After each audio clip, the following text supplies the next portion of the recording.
Good evening, everybody. Hello, we are back. It is Wednesday, my dude. Yep, it's the day that we always do stream. We've never done it. We always do stream. It's also exactly 6 p.m. sharp. Okay, the stream was live at I think like 6:02. So I mean, that's pretty sharp. it's pretty sharp. 6:04 I sent the announcement, but I think I went live. Speaking of stream, I'd like to see your screen. Oh yeah, that's a good idea. Yeah. I apologize to the chat. You might get like Discord PTSD when you hear this. Can they hear that? I guess so. Yeah, because it's Discord audio. I could have actually just muted it for that, but then if you had said anything funny during that window, then they wouldn't have known, and I would be laughing. Sure, It'd be I am kind of known for doing embarrassing. that. I It really would be. embarrass myself by like laughing. Speaking of embarrassing, hearing what I'm talking about, it's a good thing we were muted for that whole 15-minute conversation we had before stream started. That is true. It's a good thing. We were talking about on a watch list. Fraud that we were performing. Fraud? Yep. Yeah, hypothetically. Yep. Um, Okay, so what do we have in store today? I mean, we did have, I think maybe week 6 was one of our spiciest weeks this season. was. What do you think? I mean, thought it was and crazy. maybe this is biased because I actually watched a few games, not only live, but also like watched some replays this week, like ahead of the stream. Yeah, how much for tickets? They were, well, remember the fraud conversation? Mm-hmm. Yeah. But but no, like so I'm actually glad you said that, because I thought that there were a lot of really good games this week, and I wasn't sure if it's just like, am I just missing all these good games every week aside from the ones that we voted for? Oh yeah, why did I say that? Maybe that would have gotten you to just watch more often. I still happen will. to watch I mean, 3 random games. Wait, these are all lit. They're all Why aren't I watching these? Well, no, the difference is that my other season ended like 2 weeks ago, so I've actually been watching so them now you're since back 2 weeks in ago. action, eh? Yeah, I've been. So that means you'll have time to here. play in our off season that we may have an update about right now. I mean, it depends on the outcome. So I guess I'm gonna hop over to the actual like overlay real quick. There's the doc. Yeah. We'll come back to Spoilers. that. But yeah, here, let's put the replay up. There's the spoiler of the first replay that works too. Wait, why isn't the Whoa. YouTube chat working? Let's fix that. I see real YouTube quick. chat. Hi, YouTube chat. No, it works for us, but it wasn't showing on stream. There we go. I just have to update the link. So let me go ahead, and are you guys ready to see the result of the poll? Yeah. Pick me. Put me in. Let me see. I know what it is already. I know what it is too, but the Crazy. people don't yet. All right, it's just gonna pop up on the screen very unceremoniously. So there it is. Drum roll. People with better eyes have an advantage. They got to read it first. So these are the results. Well, I love the soundboard. That was a great use of the soundboard. Yeah, the NBA Shit. Oh, that's Oh, fine. God. I dropped my metal pipe. Let me get that. NBA players are not known for having good use of soundboard. I will just say that. Except for the one person who has the entire Fireflies song Oh my god. in order on their soundboard, and they just played the entire song by I was gonna say, playing I didn't know you could clips. fit that much. Yeah, just multiple. It was just like 5-second sound clips, back to back to back to back to back to play the entire song. I know people, joke about like Discord Nitro, just like paying for Discord. I don't think I could live without having, first of all the emotes from other servers, but now the soundboard is just like even more. It's like I need these sounds on every server I go to so I Yeah. can play them. I used to have Nitro, I don't know, maybe like a year ago or so, and I think it's I actually just kind cheaper. of like let it go. I don't remember why, and it was really hard to adjust for the first like month. I kept like typing in the beginnings of emojis to like tab an autofill and just sending random like :er instead of sending like a groupie face. I also like having like different profile pictures on different servers too, just like as needed. True. Wait, are you not actually an Apom? No, I have not changed my default profile picture from the Diddy Kong sipping a Capri Sun probably since I made that picture. To be fair, that's a pretty good picture. Yeah, well, I use it on like other sites and stuff too, just kind of like as my profile picture. So I figure like if I'm around other servers where people like would know who I am, then it's easier that it's just a recognizable picture. But then I change it on servers like this where it's just like, oh yeah, like I'm just gonna make it the APOM here. I have it in like some of my World of Warcraft stuff. Like I'll have like a picture of my character there. Right? It's just I like to match it to like whatever the server is.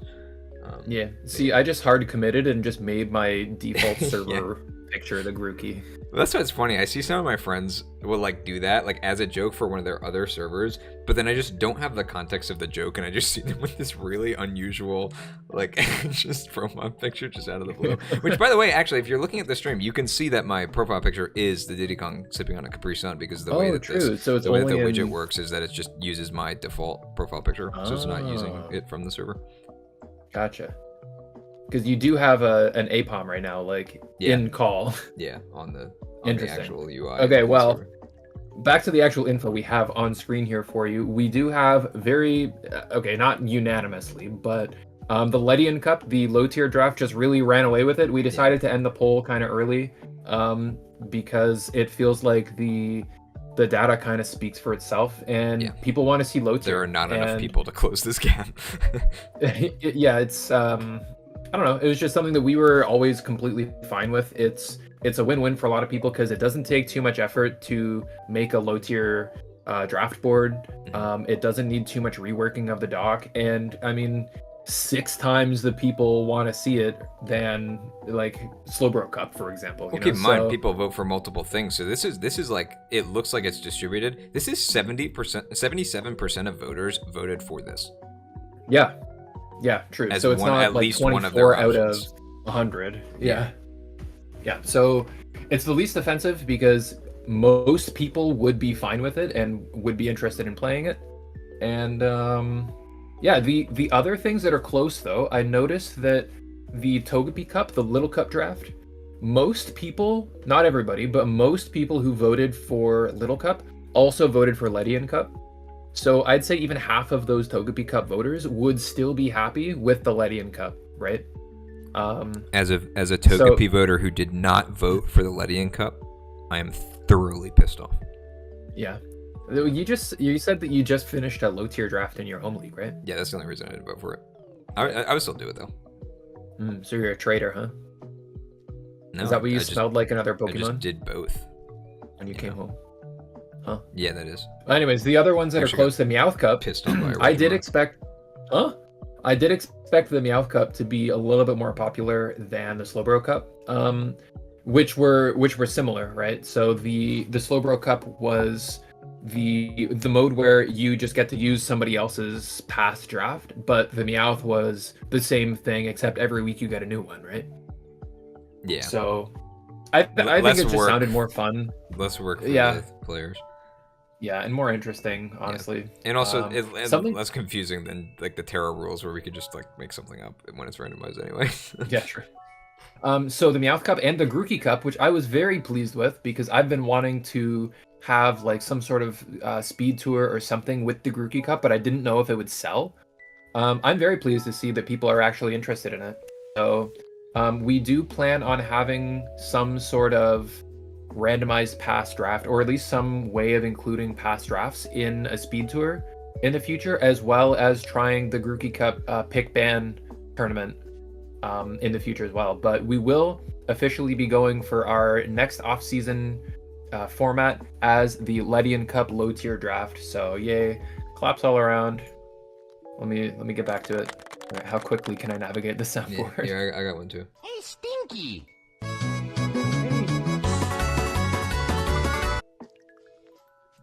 Okay. Good. All right, I can remove the image now, I think, right? Okay. So yeah, there you go. Ledian Cup needs its own tier list. It will have its own tier list, yeah. Yeah. And the other thing to keep in mind with a low tier draft and an off-season draft in general is that we'll try to make it fair and balanced, but at the same time, it's like there's gonna be things that are tiered incorrectly with a low tier draft. So there's no way to really know for sure what's gonna pop off and what's not.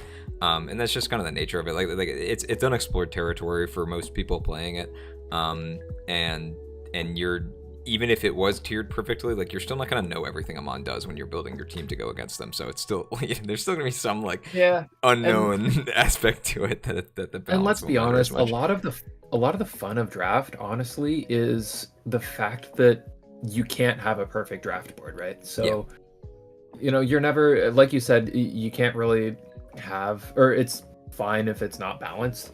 That's part of the fun, is finding the imbalances to, I don't know, like there's a big skill in battling is a skill, sure, but finding the imbalances in tier list is also a skill. So and just like curating strong unknown mons, especially towards the bottom of the tier list. It's less interesting when it's like, oh, we vastly underrated how broken Terra King Gambit is, for example, like that, like when everyone has it and it's just unfun to fight, that's a little different. In a low tier draft where everything kind of has to be discovered, like it's like there's no like blatant just like, wow, like that's kind of lame that was so underpriced. It's like, no, like the person who got that like had to know that it was gonna be like good. And it's also like, if you can find like, let's say I've kind of spoken about how everybody has their internal tier list, of how much you're willing to spend for a Pokemon. Let's say your max that you would spend on like Rillaboom is 14 points or 15 points or whatever, right?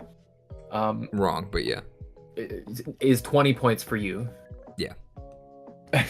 But let's just say the tier list has it at 13 and you would be willing to pay 14 for it. You've effectively gained an extra point on your own tier list, right? Don't look at what the tier list is saying about how good the Pokemon is, essentially.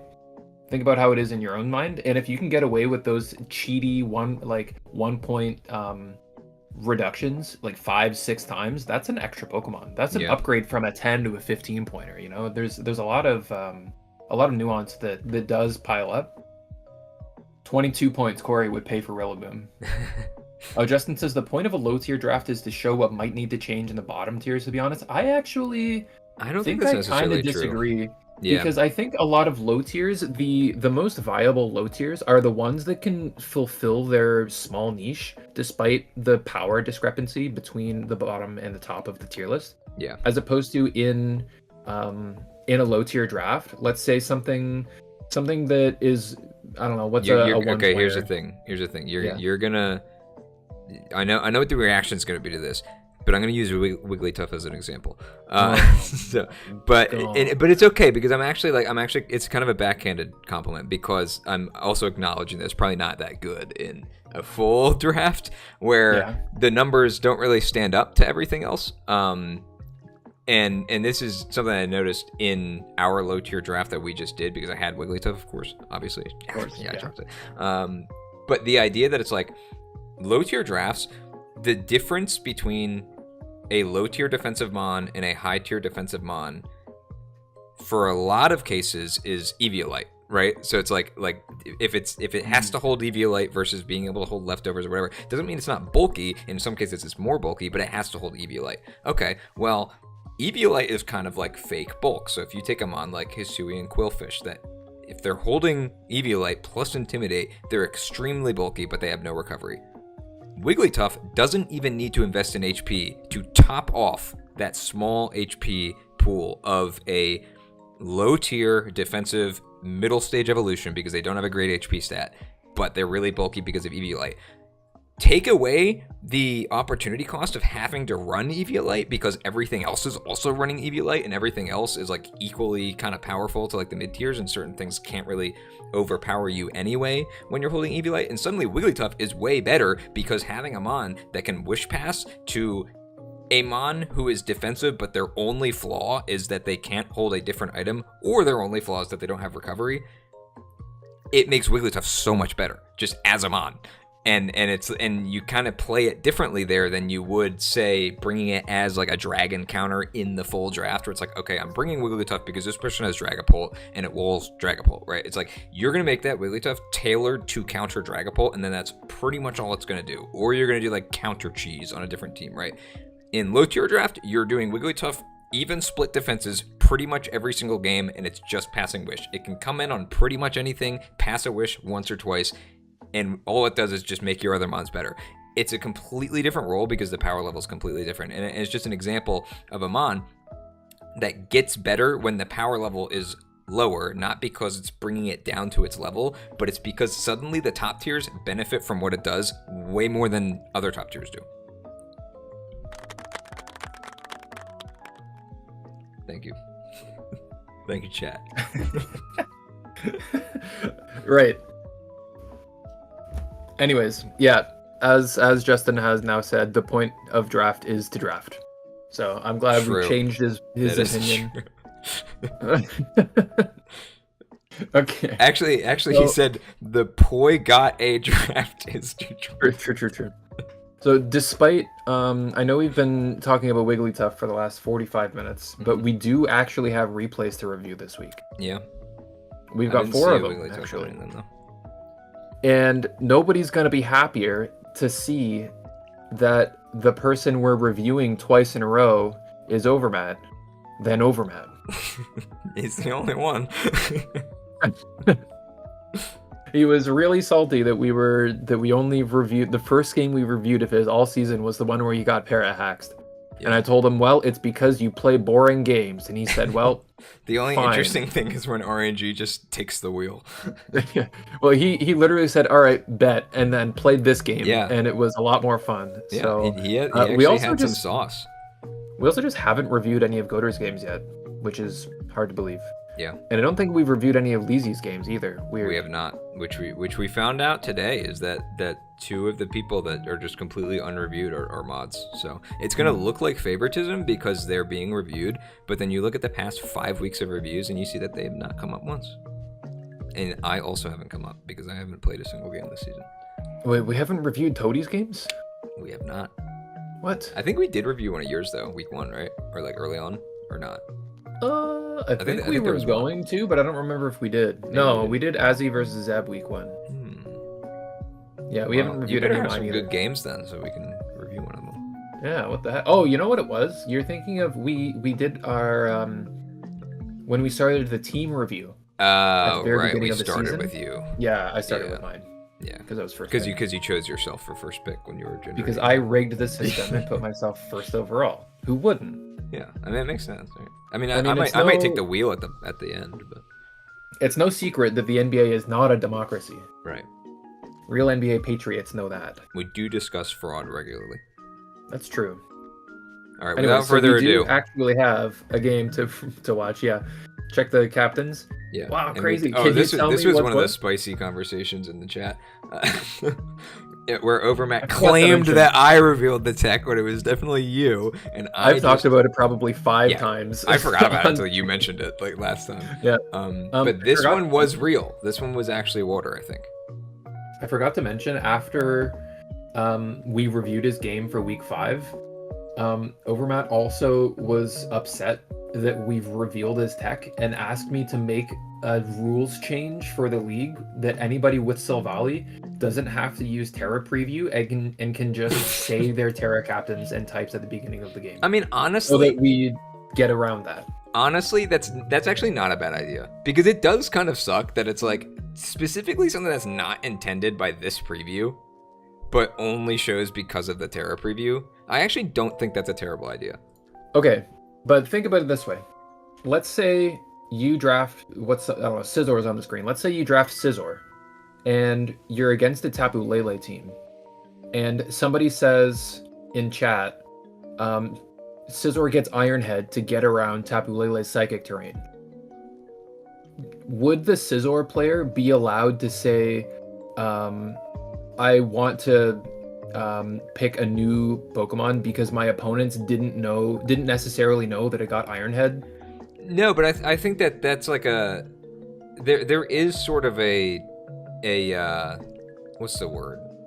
It's like, I guess, a stigma. Like you shouldn't really say that in chat. Like there are times that like people do kind of get a little upset. It's like, hey, I mean, you're not really supposed to be giving like hints in chat, or like you usually want to be careful what you say in chat because it could be something that they forgot about, right? It could be something that they know.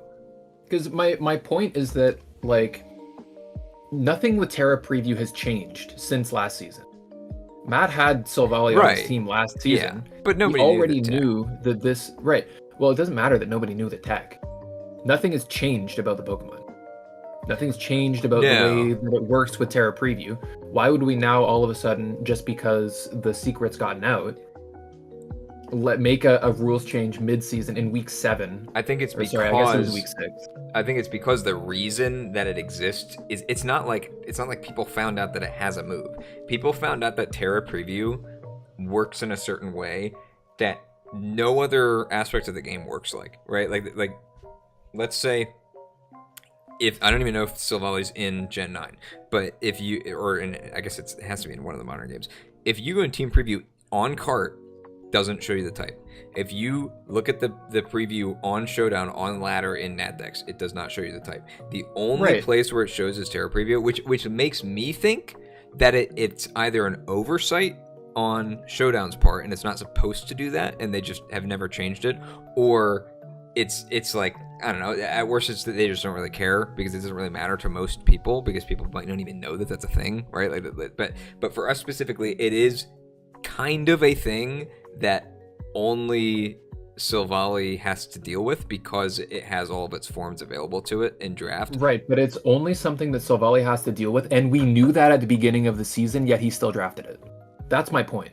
Yeah, no, we shouldn't change it this season. Well, that's exactly what I'm saying. I'm more than willing to, like... Oh, yeah, no. Definitely not change this season. Right. Well, that's what he was saying. Is he said, "Can we change it mid-season?" Because this isn't fair. No. Yeah, we would not change it mid-season. I'm saying in the future, I don't think it's a bad rule to say ahead of time and say like, "Hey, listen, this is just for Silvally, and this is why." Right. But yeah, no, changing it mid-season sucks because then if people knew about it and didn't draft Silvally, and then it becomes a thing, then it's like, all right, well, maybe that's why you didn't draft it, right? Exactly. Yeah. Exactly. Yeah. No, I agree with you on that. Okay. So maybe we'll look at it. He does change the Terra type, Corey. Personally, he does. Yeah. That's the whole thing. That's like the whole Personally, I'm trick. not interested in having it so that people playing against the Silvally person has to moderate their own game and double check that the person didn't lie about their Terra captains and types in the show team. I'm not interested in that. So having like a weird exception to somebody at that point, I would just rather everybody just say your Terra types at the beginning of every game. Doesn't matter if you have Silvally. Terra Preview is nice though for other reasons. I think it'd be. I think it's a sacrifice that is more than acceptable for the boon that we get. Yeah. Well, put it this way. Maybe make it the Silvally users' responsibility, or just because the other thing too is that like I actually would like that it if we were to implement the rule where it's like Overmat's doing it from his perspective, where it's like now the secret's out so he can't use his trick, but in a future season, 3 seasons from now, people might not even know that it was a thing, or they might forget, or somebody else comes in and has Silvally and thinks that people don't know about it. It's also removing the cheese of the fake type, right? Where it's like the entire basis of it is to throw your opponent off, which I think is kind of lame, like that. It's like if it was the incorrect type. So it's kind of getting rid of both of those things. I think most people would like to keep Terra Preview in as many situations as possible. I just think that the Silvally user should first of all not be allowed to change their Silvally's Terra type. So if they forget to challenge outside of Terra Preview, then it shows and that's on them. But but it would be their responsibility to challenge outside of Terra Preview. Otherwise, it shows. Okay, quickly, I want to address these things before I do want to get into the replay. Quick, because we've been kind of rambling. Corey says, I think he means I will cheat if I bring my Terra captain. Who's to say that if we change this rule and somebody accidentally says the wrong Terra type, what do we do at the end of the game? Do we give them a loss because they said the wrong thing? Like, that would suck. I think so, yeah. I think that sucks. That potential sucks more than the advantage that the Silvally user gets. And second, it would be better to just ban Silvally rather than have a change to the Terra Preview rule. That is based. I think Silvally is already, I don't want to call it uncompetitive. Silvally is kind of toxic for drafts. It circumvents a lot of the classic draft. Like the point of draft, right? Yeah. I would agree with that. Yeah. Yeah, I think that's I wouldn't be opposed to it. It's kind of like Hidden Power. Like Hidden Power is in Natdex ladder, but we don't have it in draft. I agree. Okay. So Corey, I misunderstood you, but I still took an interesting point away from it, so don't Corey worry. just claiming I will cheat if I can bring my Terra Captain. Just assuming that's what he meant. He's like, yeah, that's what he wanted. Okay, well let's get into this. Since we have Terra preview now on replays, Yeah. Cody, would you do the honors? I don't know who the captains are, but I'm guessing. Oh no, okay, it's Thunderous and Rhyperior Rhyperior. and Mence. Oh, and Thundy on Overmat. Yeah. Okay.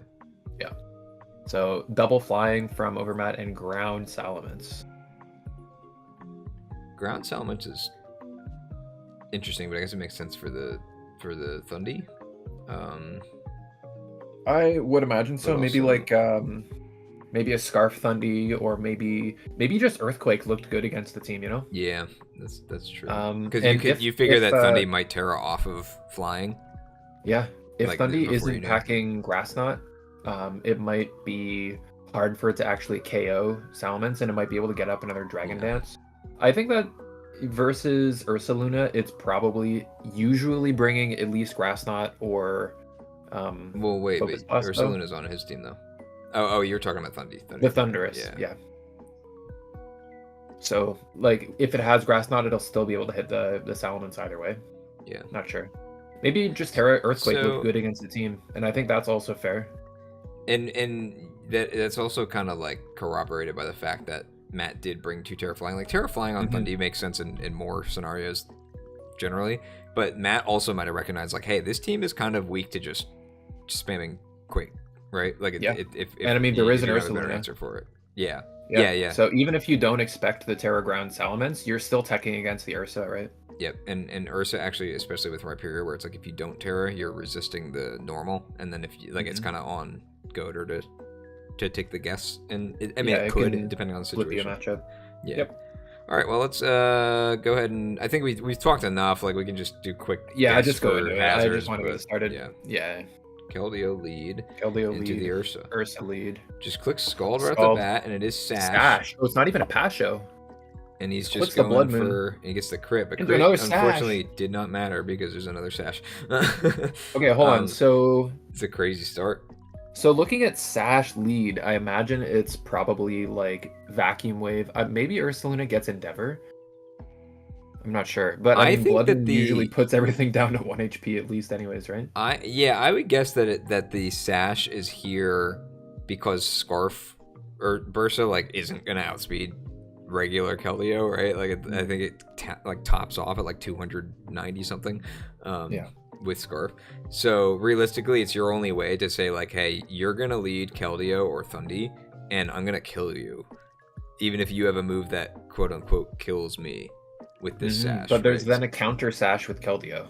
Right, yeah, and that's clearly not expected with that. So, like, so that's why I don't think he's necessarily bringing a priority move, because I don't think he's planning to hit into another Sash. But I think the idea was just to basically be like reverse Scarf and just be like, this is my 1-hit KO, and then I die. So Yeah. Well, looking at the teams, I think maybe Matt is saying that it's unlikely that unlikely that Infernape clicks Stealth Rock, and that's the only rocker. So maybe the game plan with the Sash is like it will maybe be an out for Terra Mence. I'll be able to get some damage. Keldeo will be able to do like 60 no matter the Terra type. yeah. Just kind of as an emergency. And actually, leading with the Keldeo is smart too, because if your only concern is the Infernape with rocks, then you're kind of forcing him out too. button. Yeah. So like you're not Yep, even for sure. losing your Sash. Yep. So I would expect like a Vacuum Wave from the Ursa here. but We actually get see the Aqua Jet from predicting Keldeo. that. I'm pretty sure Keldeo gets Vacuum Wave. It does, and I think that was discussed in chat as well, and I think Matt just forgot. Oh, So- for gore. but I guess it works Uh-oh. out when it's just 1 Well- HP, so Hold on, Doesn't is this the most heat set we've seen Matt bring all season? it is already. GG. Yeah. Okay. Yo, mixed attacker Keldeo, let's go. Yo, I called his replays boring, and he said, "I Into agree." the Oh my god! Endeavor. Flip turn. So So this is already basically 2 for 1. yeah, and that's pretty crazy value there, because there's no recovery on this team, or at least to give it to Primarina. Or does Primarina get Moonlight? I don't think No, it does. It has Yeah. Draining Kiss is the Okay, only. that's the Oh, only one, yeah. does it have Wish? I don't remember. I don't think it has Wish. Okay. I'm like 90% sure it doesn't have Wish. Yeah, no. If it had wish, that'd be crazy. Yeah, I think that's why it likes AV a lot, because it just doesn't really Yeah. need to heal itself a lot. I mean, it can't, so like it doesn't like have to run something else. So here's the Infernape. So now you gotta wonder if it's gonna. Well, no, because Keldio's dead, so the rocks wouldn't make a difference there. And we do see that this is a flying Silvally, so the water was a lie. And importantly, the flying Silvally is the revenge for this Infernape, because it came in. The Infernape came in off of the flip turn. And that's crazy too, because then you have flying Silvally, Terra flying, and Terra flying. Mm-hmm. He really did just say like, "You're gonna bring ground spam into me." Everything is flying type now. Yeah.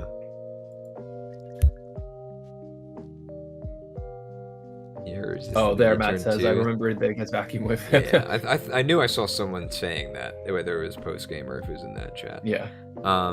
So that's gonna be like Scarf Infernape, right? Because U-turn and it didn't do. I don't think that did enough to be banned. Not necessarily. It doesn't have to be Scarf. It's not boosted for sure. Yeah.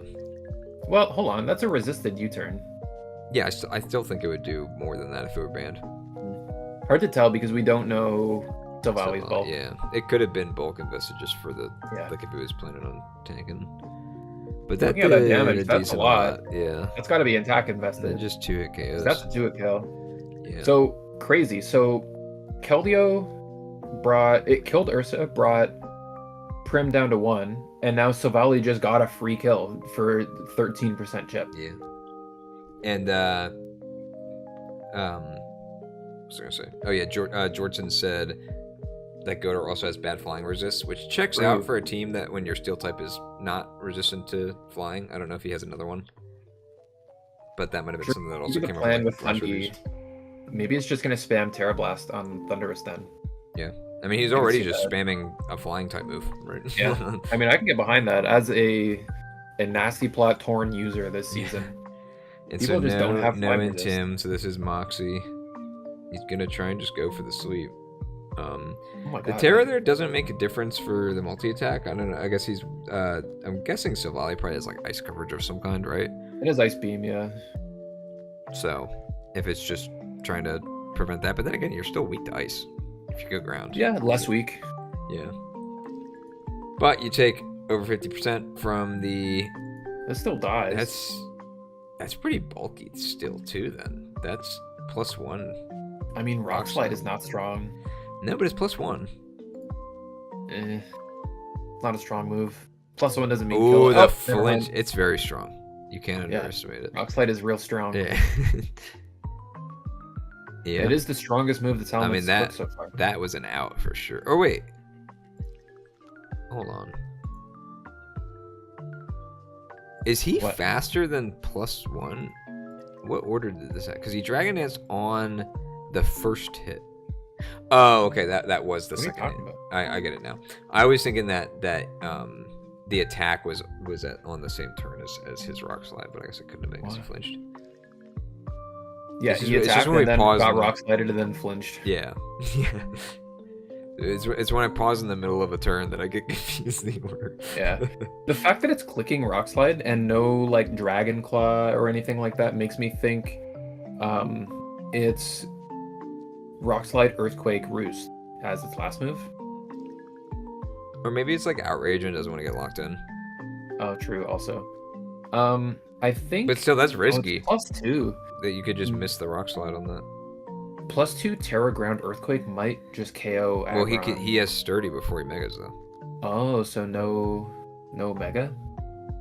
Maybe. But also, like, does he kill him back with that? Like, I don't know. Clearly. But I would guess, yeah, he does the Sturdy. Stay Sturdy. Metal Burst. Yep, that'll with kill. The Metal Burst. That'll kill. I forgot about that.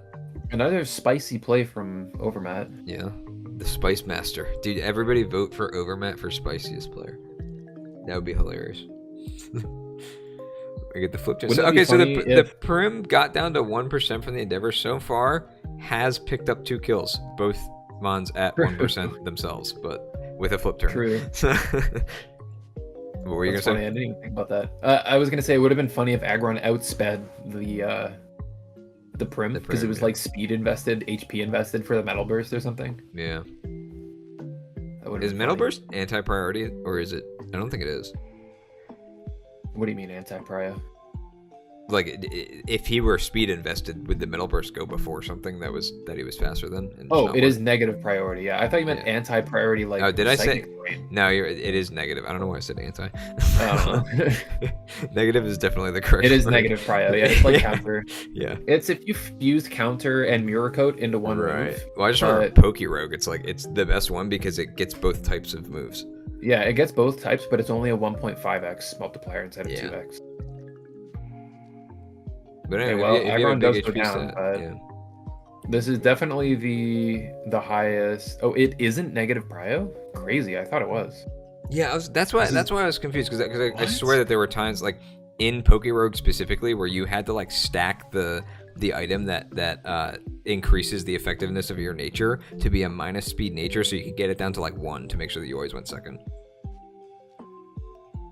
Insane. Hold on. Metal Burst. Oh, I gotta go to lobby and DT it.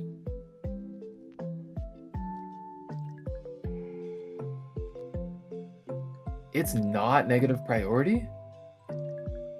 What the hell's the point of this move, dude? This thing sucks.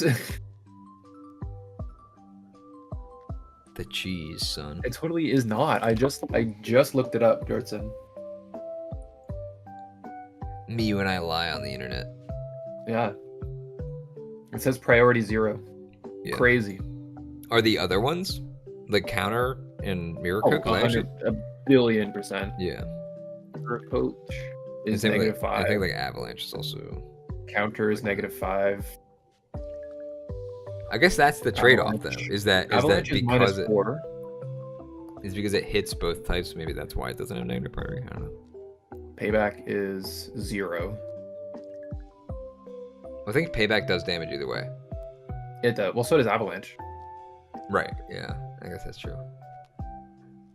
What's the? Is it vital throw? No, that just makes you go last always. Revenge. Revenge is not negative. -4. Oh, is it? It is. I know for a fact that it's negative because I ran it one time on my Alolan Raticate as fighting coverage because it's the only fighting move that it gets. And I'm thinking of reversal. And it made it go last. It was like Scarf Revenge or something, and it went last. I think I did. Anyways, avalanche on someone and like thought that I was just slower than them, and then I realized like later it's like, oh, it's because it's negative priority. Okay, so the Inferno comes in on the pivot. So Overmac gets like full choice of who wants to bring in. Oh my god, 75. No. So maybe that's just setting not the trick room. Yeah. So you're slower here. Well, it's pivoting for sure. You think the Slow King is? Yeah. Oh, it's scalded. No, crazy. Yeah, I was gonna say, I think you just take the kill. No, because the Prim's slower than him. I mean the Prim's like slower than him in Trick Room. So like, why not just take the kill? You paused at mid-turn, man. Stop. Let me see. He dies. Yeah. Okay. Go to previous turn. He Trick Rooms on the Infernape. Yes. And then you said he's taking the kill. Scald probably doesn't kill here. It kills the Prim as it switches in, but you don't think it kills Infernape? I don't think so. I guess it's not stab. He's not order type. And if Silver comes in, yeah. I mean, the best you get is a burn. Doesn't do much. Now you chilly. Yeah. Oh, the bullet punch. True. That's gonna be for gore. Okay, hold on. Sets that Trick Room and goes into the fastest one that you have. Yeah. I wonder who the Trick Room was for. I guess it was just for itself. I guess. It did try but didn't expect the Flare Blitz to do so much damage. Yeah. Full switch. Yeah, I mean, not Terraing there makes sense. You probably Terra on the Rhyperior now, though. Yeah. So you're not weak to the Bullet Punch. Not that, I mean, based on that damage, it probably wasn't going to do much. Temper Flare. Nice. Over Heat Crash. Yeah, Heat Crash. I was going to say Heat Slam. That's not what it is. Is there a reason that you would do Temper Flare over Heat Crash as Rhyperior? Not sure. I do maybe as a move that wasn't gonna work or something. Maybe. I do like the Terra though, like you said, to not be weak to the bullet punch, but also to make it so that the close combat also doesn't do a whole lot either. Because I mean, it teared before this turn that it clicked Flare Blitz, but now the best move is going to be 120 base power versus potentially 240, right? Right. So yeah, I like the Terra here instead of on the Thunder. If he is choice too, it also forces him to choice into Flare Blitz, which is going to deal recoil to him as well. Yep, true. Then the EQ just kills. So there's a world where like he's Scarf instead of or we don't instead of I don't know what, but if he's Scarf and like has to click Flare Blitz instead and doesn't Oko him, he might kill himself with the recoil in a world where otherwise Thundy doesn't kill. I mean, Thundy probably just kills with Terra Blast flying. Or no, he can't Terra. It'll be slower. But this is, I guess, in a world where Rhyperior did not. Yeah. So he would be able to go Terra flying. So either way, it wouldn't be smart for him to choice into close combat. But no, I feel like based on the damage to Slowking and to Rhyperior too, that it was maybe Charcoal. Charcoal and not Banded. Like if it wasn't Banded, yeah. Let's check the. I only saw it used. Check the team moves. It is banned. Okay. Oh, it was banded. Wow. So now I'm wondering what the Silvally was invested. It was HP. So it's just full HP. Yeah. That makes sense then. So yeah, that makes sense. We didn't know the investment on Silvally, but if it was no invest, like no HP invest, I think the U-turn kind of lines up with not banded Infernate. Yeah. Oh, actually, Dragon Tail Temper Flare might actually be. But the fairy type is water. No, I'm saying more like if it missed, like say you were trying to Dragon Tail something, and then something that you didn't like came in, like the Scizor, who probably dies either way to like Heat Crash if you're running that instead. But maybe there's something here where it's like Dragon Tail missed, and instead of being in a terrible situation because like your phasing didn't work, and now you're sitting in front of something that you didn't want to see. Now you have a stronger Temper Flare that something's maybe weak to, but I don't know what would be weak to it on this team. Maybe. Unless there's something else in the back. I think I'll chalk it up to a Forgore. Yeah. I mean, he did Forgore that Keldeo had Vacuum Wave. True. I mean, either way, I think Matt finally turned it up and showed that he can actually win without just playing solidly. Now, to be fair, is it a fault to play so solidly that your games are boring? Is that a bad thing? It is for content. True, it is for stream. Yeah. Bro's not a streamer. That's why this was the moveset, by the way. Oh, it did have Wing Beat. It had Wing Beat. But I guess if your other move is a 90% move, yeah, you go for the flinch move. No, I think. Well, on the second time hit. Yeah, I think the second one you go for Wing Beat for sure. Because it's just better against the switches. Yeah, because everything that resists Rock Slide that was left would also resist Wing Beat, aka Aggron. Yeah. I guess not Thundy. If Thundy came in on the Rock Slide, okay. If Salamence clicked Rock Slide, flinched Silvally, and then Matt decided to switch into Thunderous, expecting that Goder would click dual Wing Beat because it was the optimal move against everything but Thunderous, and risk it just clicking Rock Slide again. Yeah, I feel like you don't make that play either way. But no, there's a difference between being a genius and being an idiot. Yeah. It's a very fine line, trust me. Because there's also the chance they just clicks Outrage, right? It's like, oh, it's 100% accurate, whatever this Mence is going to do its job. It'll be Moxie +3, and there's no Fairy, right? Yeah, well, Aggron was up at that point. Yeah, but it's still like, there's a possibility they just clicks Outrage. So either way, like, it would be risky to just go to the Thundy. Yeah. Okay. Is there anything else on this one? We did the Wakan Berry. Did that come up? I don't think it did. It was Wakan for Thundy. No, because it got Endeavored turn 2. That's right, yeah. Turn 3, Hasho. I guess. We got a lot of berries on this team. And you got the AB. Muck. That's... What did he die to? Is the multi-attack? It just got 2 hit by Silvally. Yeah. So this was like a Spidef answer, and... If it has Pursuit, yeah, it does. This was definitely for Slowking. Yeah, just kind of had to come in on Silvally, I guess, because there wasn't a better option, maybe. But it still kind of sucks. It's just like Just couldn't take it. It wasn't defense. It wasn't defensive. Yeah, I think it was just solid prep though from Overmat to identify that Goater just doesn't have flying resist. So here's doesn't have flying resist, flying types. And if his team in particular is like weak to the ground spam, like you just kind of get the best of both worlds. We're just fully leaning into flying. Yeah, good identification. And also, not having a flying resist in a lot of cases means that you don't have something that hits flying super effectively, unless it's coverage, right? Because like 2 of the main flying resists are electric and rock, and that's true. You know, that also means that you don't have you usually see steel. It just so happens that Scissor doesn't resist flying. That's true. Well, anyway, let's GG guys, and on to our hustle game of Crazy. We see Leezy Another mod? NBA Leezy? Wait, didn't we just say we've never reviewed one of his games this season? Leezy versus Screamtail? Oh no. Don't say that name. PTSD event? Alright.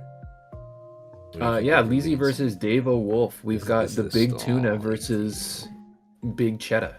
Or no, Sharp Cheddar. Oh, let's look at the types here.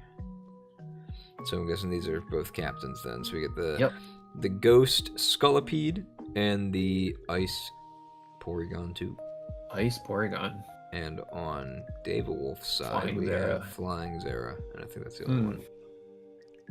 Interesting. So I imagine... That's 3 Terra Flying in the last 2 games. Crazy. I imagine that the Ghost type on Scolipede is for like anti-spin. Maybe there's a spinner that Dave Wolf didn't bring. But it kind of gives away what you're going to do with it, right? It could like you see Terra Ghost and you go, oh, well, it's going to set hazards. And it doesn't necessarily have to do that, but I feel like it's kind of telegraphing. It could also be for the Corv, where you want to Terra off of the flying weakness, but not into something that body press just nukes. Like if you figure that Corv comes in on Scolipede like pretty much every time, realistically, right? Like it maybe just discourages that. True. That's true. Yeah, I'll give it to you. But we'll see, I guess. What tier is Scolipede? I think it's like 9 or 10. 12 or 13. What I'm most interested in is Ice P2. Do you think it actually clicks Terra Ice? Or is it just kind of there to be like, I could Ice Beam you. It's gonna hurt. Yeah, I don't know, because, why would you change your defensive Mon into Terra Ice? Especially when that's already weak to fighting, and then just go into another thing that's weak to fighting. It's like, that's like his one weakness, and now it's just like, you can't even Terra off of that.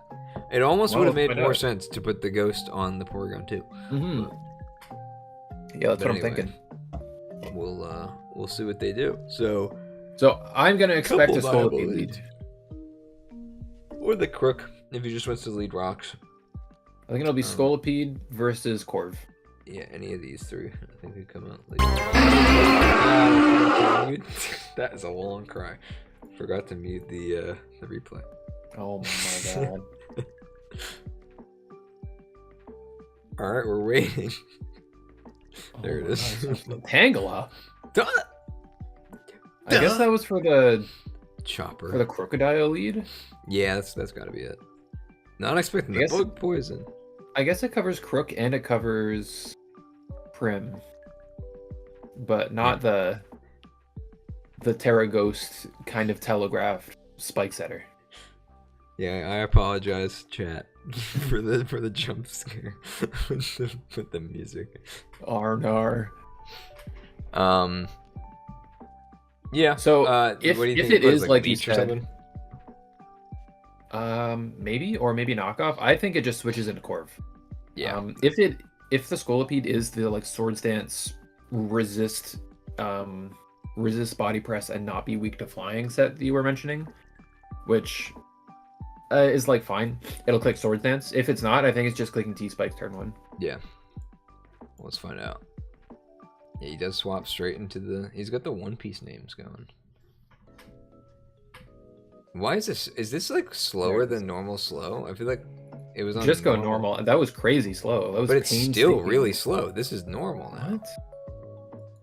Oh, now it's speeding up. Wait, Now it's fine. that's so weird. Crazy. Why did it do that? Okay, so Oh, there's my the god. brave bird, but he didn't. I mean, I guess it does not die to a brave bird now, which is nice. Endeavor. Endeavor. We haven't seen this since last replay. Oh my god. Insane. Oh, we roosted? Yeah, and you know feel what's like you could actually just- interesting Yeah. is Corv can never leave this situation with post-roost health because he just always clicks Endeavor before he dies. Yeah, you get to choose either have a low HP Corv or have a T-Spike. T-Spike, yeah. Yeah. Because you have no grounded poison either. Mm-hmm. And Zeror has not terrored yet, so he would get the poison. Yep. Yeah. Could be boots though. When you see Terra flying, that does it mean that it could be boots. Yeah. Pursuit. I feel like that's an interesting. I think that should have been a T-Spike. Yeah, because now we just. I think you can keep this up. Click spray. Well, or just roost. I don't know. You How just much don't. You PP just does don't get the Endeavor have? guaranteed. 8. Oh, okay. It's already. Oh, and How much does pressure. Roost have?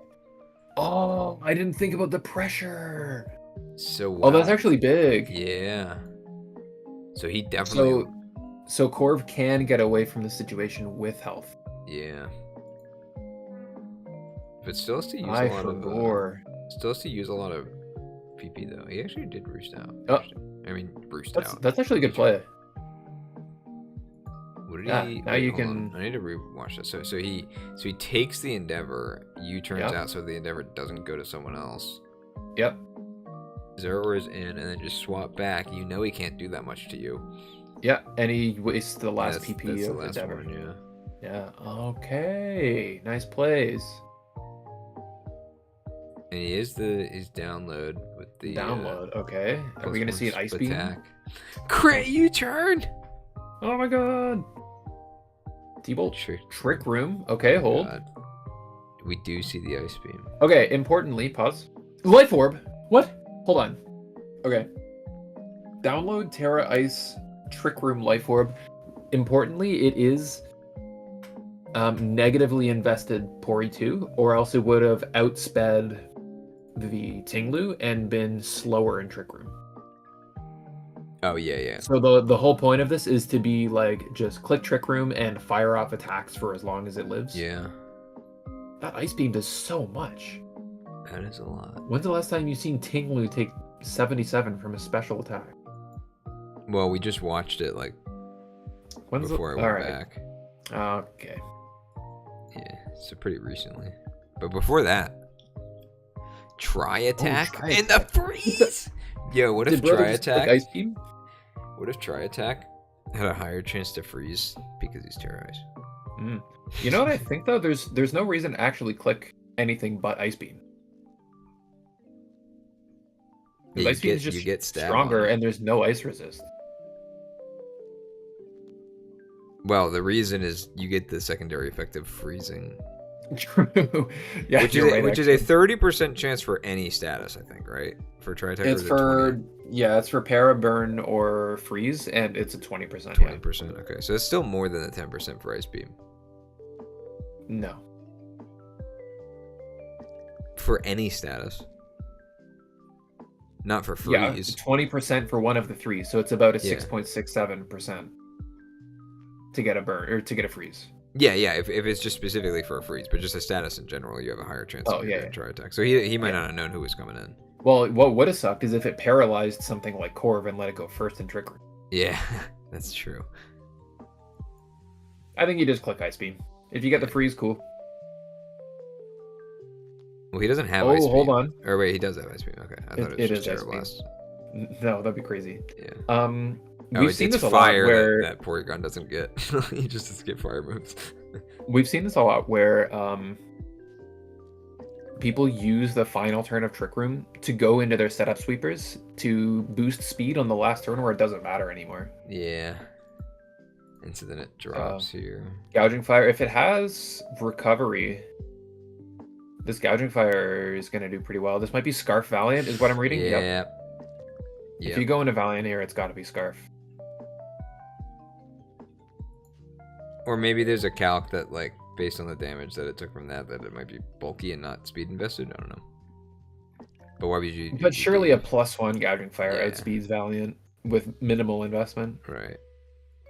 So now Scolopy comes in and actually just dies to the rocks. So let me actually go back. So that was on Revenge. He uses the Scolopy to scout. Oh wait, no, it wasn't Revenge. No, he just sacks the Scolopy. Yeah, okay. And he tries to U-turn. Yeah, so he's stuck in now, actually. But what do you really hit Corv with on this team? You have to like pump it or surf, I guess. Oh. Well, you had to.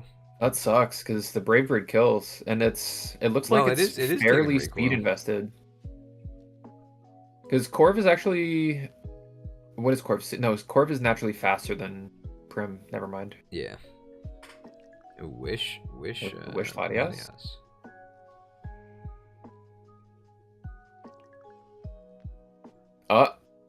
Wow. Okay. I mean, I guess. Oh, it was Specs Prim too. That would have killed the Corv. Yeah, that's crazy. Crook on the electric move is threatening Scarf here. I think it's unlikely that it's Scarf. Probably not if the Valiant was also Scarf. Yeah, I think you actually call the bluff and stay in here. If you're the Zera user. Smackdown. Yeah, it wasn't Scarf. Yeah. I think this Corviknight is a little attack invested. It might be, although it didn't kill Scolopede with Brave Bird. Yeah, Scolopede could have been defense though. There's no way if you're running Endeavor. It was definitely Sash. Well, might have needed defense to survive yeah. Brave Bird. I don't know. The Intimidate on Tang. Dropping the EV Light on Tang is actually really big, and honestly, I think it's probably worth your Crook. Because the rest of your mons get hard walled by this if it has EV Light. Oh, and what's this Corv at? 57. That attack drop is pretty big for the Volt Switch. Let's see if it matters. You go back into the Prim, roosts up. You still no do a specs on chunk. This anymore. Yeah, you still probably do a pretty good chunk with the pump though. Mm-hmm. Especially the Tinglu. Oh, flip turn. Okay. Okay, flip. Do you go back to just clicking Moonblast? This is important because if pause for a sec. If Prim ever gets a kill, Zera gets a kill on something else too. Oh my. Don't skip the end. So if Prim clicks Surf, who is dead? Or after Pump Crook died. or anything, yeah, it's when Tinglu dies here. There it is. Okay. Yeah. So if Prim kills this Tinglu, something dies, and I'm pretty sure you need all of this material to kill what's left. Because I don't think Valiant Oko's Zera. It doesn't have to Oko. He's at 43. Oh, it's at 40? Oh, he just okay, but then at the same time though, Valiant doesn't Oko Corv. No. Right? Whereas I'm pretty sure Prim may have a role for Brave Bird to not kill. But also, but it has to swap in on it. Yeah, how do you get Prim in though? Wait, what's Prim at right now? 65. Oh, 65. Oh, because it got a wish. Oh. Yeah. Hold on, this is interesting. It's still going to take a chunk. I don't think it can take 2 Brave Birds. But 2 Brave Birds do chunk down the Corviknight a little bit. Mm. But then, what do you hit Corviknight with? An electric move? Okay, well now Zera Aura is immune to you. No, I think this is the play. You go Prim, you sack Prim to Brave Birds as you take down some of Corv's HP with recoil. I want to say it'll take maybe 25% of Corv's health after recoil. Yeah, because and then you fish for either like a high roll on CC or a crit. Because I don't think crit kills right now if it's defense invested. Yeah. Let's see what's up. He does just do the swap. Yeah, 43. Yeah. That's so much. Oh, he's faster. Wait, it's faster. Was it a speed tie? He might have crept up, and then Corv like maybe crept a couple EVs to like counter. Okay, go back to the turn where they attacked it. Are we crazy? I'm pretty sure they showed Corv going first, right? It was earlier, right? It was right here. Yeah, right here. I'm just gonna do the turn before you see. So. Okay, not here. It's back. That's right. Oh here. no, it is here. Yeah, Yeah, it's he a went. speed He tag went for slow. sure. Wow. I almost clicked skip to end. Just spoil. Well, I guess I don't think it's really a spoiler at this point. We know what happens if Corv died. If to it is Prim. actually Scarf Valiant, yeah. Well, he already went faster than Zero, or he did the moon blast and then got hit by the Volt Oh, Switch. yep. You're right. Crazy. I don't even remember where we were. Okay. Oh Yeah, yeah, because he killed the Corv. Yeah, it killed the Corv. Without That's without specs. specs. Yeah. That's torrent. That's torrent range for sure. Oh, that's true. Yeah, and it also. I mean, I still think it's partially like attack. But the torrent mattered, which means that the wish mattered. Yeah. Wow. Crazy ending. It was speed crypt. Is that to a tie with regular uninvested, or is that like a couple points above? Probably and to then Dave also went invest. It's probably with like 8 or 16 invest or something. Check what. Oh, and look. It was Sash with HP. Oh, what? That feels counterproductive. Yeah, I don't know. And Corv was not attack invested, but War also not. speed. So it was Wow. creeping literally 0 speed Corv. This is why if you put speed on your defensive mons to outspeed things like slower offensive mons creeping no speed, always put 8. At least 8. Well, it actually kind of worked in his favor. For this exact reason. He probably thought that he wasn't crept though, because he went second before. Yeah. He just assumed Yeah, they so if didn't anything, creep. it was a surprise factor. It actually helped because the first hydro pump missed anyways, right? Yeah. So you actually this puts you in a gained the situation. advantage. If you're Dave Wolf, you're looking at this saying, okay, what's the worst that happens? I click Braveheart, I either kill this Valiant or I 2-hit KO the Prim, who's slower than me. Yeah.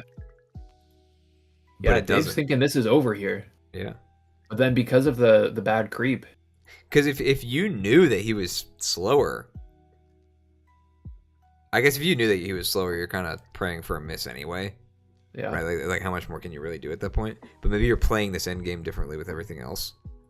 Knowing that, but nah, I don't know. I mean, Tinglu There's no other option Yeah. for you, really, though. What's your other play? Switching to Zera on the pump? Yeah. Yeah, that wouldn't work. Yeah. Anyway, that's still a crazy game. Yeah. Insane. Wait, actually thinking about it, maybe switching to Zera on the pump is the play if you know that it's fast. No, because then it just dies. It dies Never if it mind. hit. Like, either way, you need to hope that he misses a pump. Yeah. Wow, holy GG. That was crazy. And I know that Leezy and David Wolf, they play each other in like a lot of different leagues, and from what I recall, their games are always bangers. So Yeah. if you ever see them in a league and see that they're gonna play, this is the matchup to tune into. I always love watching these two play. I'm just looking to see if there's anything else that we missed. See, that was full Spadef. I guess it wasn't Spadef Nature, but it was full Spadef Tinglu. Yeah. And it still took how much from the Ice Beam? 70, like over 75. I think it was 77. I know it's super effective. Plus but, one, like, that's a life Tinglu. orb, stab. Yeah. I mean, it's a lot. Yep, it is But- a lot. Just don't really see Anyway. P2 as the attacker like that a lot. So. Yeah. Yeah. GG. Well, clearly That P2 he was put in a invested. lot of I work. actually wonder what he obviously was an EBLA, but I just want to see. Yeah, it was life orb. Yeah, but I'm wondering like what is actually. Yeah, he was just straight up full. It's like Yeah, quiet. and there's Is that the quiet plus zero attack speed. minus speed? Yep. Yeah. Yeah, it has to be negative to underspeed Ting. Wild. All right. Next up, we GG. got. I'm gonna turn the sound off this time. Swarm Division. Swarm. We got Hal Falcon PF. Neither of these players, I don't think we've reviewed, right? Yeah, I This is think one- when's the last time we've had a game where neither of the players were reviewed? It's been probably a little while at least. Yeah. Oh, you know what? I think last week in Swarm we had Lethal versus Kai Guy. Did we have either of them? But didn't we choose that one? No, we Or was that chose voted on? the Royce versus We Dre. did. Yeah. And okay, that is That one one that actually neither was- of the players had been. Yeah. But that was us specifically choosing one. This one was nominated. Yes. It has yes, two yes, players it that we was. haven't seen. Yeah. I I think. Let me check the week 5 standings before the results of this game. Battle timer. You better hurry up. Oh no. Falc versus PF. Yeah, so both of these players are 2 and 3 at the point of this. So they're both playing for their playoff lives. Basically, really. yeah. Yeah, I mean, you can lose, go to 2-4, and still make it With 2 more but guys. yeah, with exactly 2 wins and a good diff. Yeah. But the winner is really set to actually have a track, like a fast track to making playoffs. So really important game, a lot of playoff implications here. So,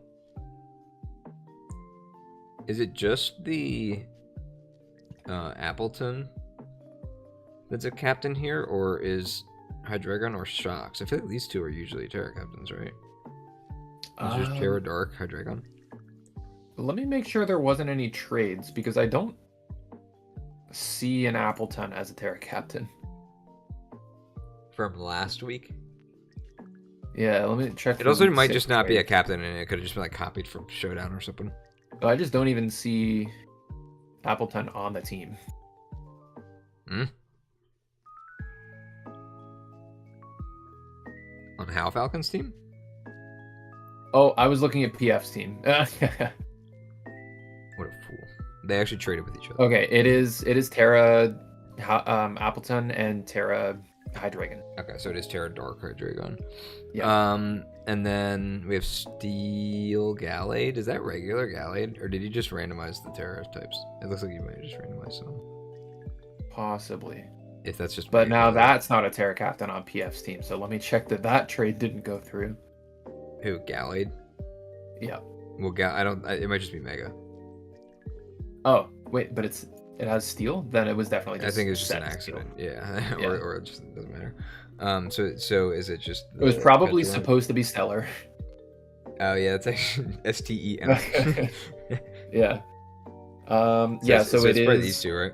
It Because yeah, this is just electric. It's probably just a last minute edition. How's the name of that thing? Which one? Okidogi and Okidogi? Petron. There we go. Okidogi and Petron as Terra caps. The double poison. Yeah. Two cool captains that I'm surprised that they're both on the same team. I'm pretty sure PF has the randomized team though, so I don't think the intention was to draft them together. Well, I mean, having such a ground weak team. They have a history of working together, so it's like that makes sense. That's true. Lore drop. Yeah. Shuckle lead webs. I mean, you see Shuckle and you gotta assume it's lead, right? And then what do you do to counter that? Illumise? There's music that can encore. It doesn't have taunt, but you can encore and you can defog. Mm-hmm. I think that's what we see. Okie dokie. Maybe it'll just take the setup turn and say, go for it. I'm just gonna bulk up in your face. Yeah, maybe. He taunts. Oh, well, that has taunt. There we go. Mental herb. He's holding an herb. Where's his berry juice? Oh my god. And encores the taunt. Oh no. Well, actually, okay, but he just clicks taunt again. That's but and now it's taunted. Now it's taunt. That's like the most elaborate way I've ever seen someone get encore taunted. Yeah. Yeah. I wonder if he knows that he encore. I mean, that he struggles. Yeah, he's what. Oh, you didn't see that Hatterene on Falk's team. I've been there. Okay, but CM kind of goes hard here. Oh, yeah, but now he has to leave. Adios. That's one of my favorite interactions in the game. Yeah. Okay, this is grass. Makes sense. Yeah, just resist that. He probably just toxics, right? Or no, he parting shot. I was gonna say there's no way he like stays in just to attack when he's reduced. Goes into the hard Gallade check. Crazy. I'm imagining Colbur. Wait a minute. Oh, but it just says EQ. Oh, he did make. For some reason, I thought that looked like regular Gallade, but I'm used to seeing the sprite. Yeah, T-Wave. So Illumise does have Heal Bell, I think, or Aromatherapy, or one of the two. He's not allowed to move, dude. Okay, webs are up. I imagine this is a defogger. Yeah. But now you get defogged. My evasion, no.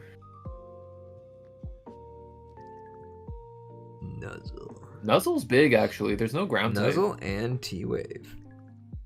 Who had T-Wave? The Goldingo. Interesting. So he really just wants to spread the paralysis. Malignant doesn't poison. Nightshade. Infestation. But he has parting shot, so he can still get out. Even though he's not a ghost. Got the webs out. I feel like at this point, since Nightshade doesn't kill, I think you actually should have clicked Malignant. Oh yeah, try and get the. Yeah. Yeah, you can poison and confuse and stop the webs. Right. There's the Terra. Or no, he didn't Terra. Did he already Terra someone else? Nope. It was this team that did it, yeah. Yeah. So the crit is just the same as clicking Terra, I guess. Oh no, play Gen 7 moment. Oh no. Oh, not like this. Even like I think that it's a Gen 7 moment when it's like you try to wisp a dark type attacker. Defog is one that's like, even if you know the interaction with dark types in Prankster, you just forget that defog's a move that targets them, right? Yeah, for sure, I agree. What? Dude, draft 2 EV4 BG4. he did say. Wait, so hold on. Right. So it's got to be like boot. Wait, this might just clear unless Okie Dokie eats one.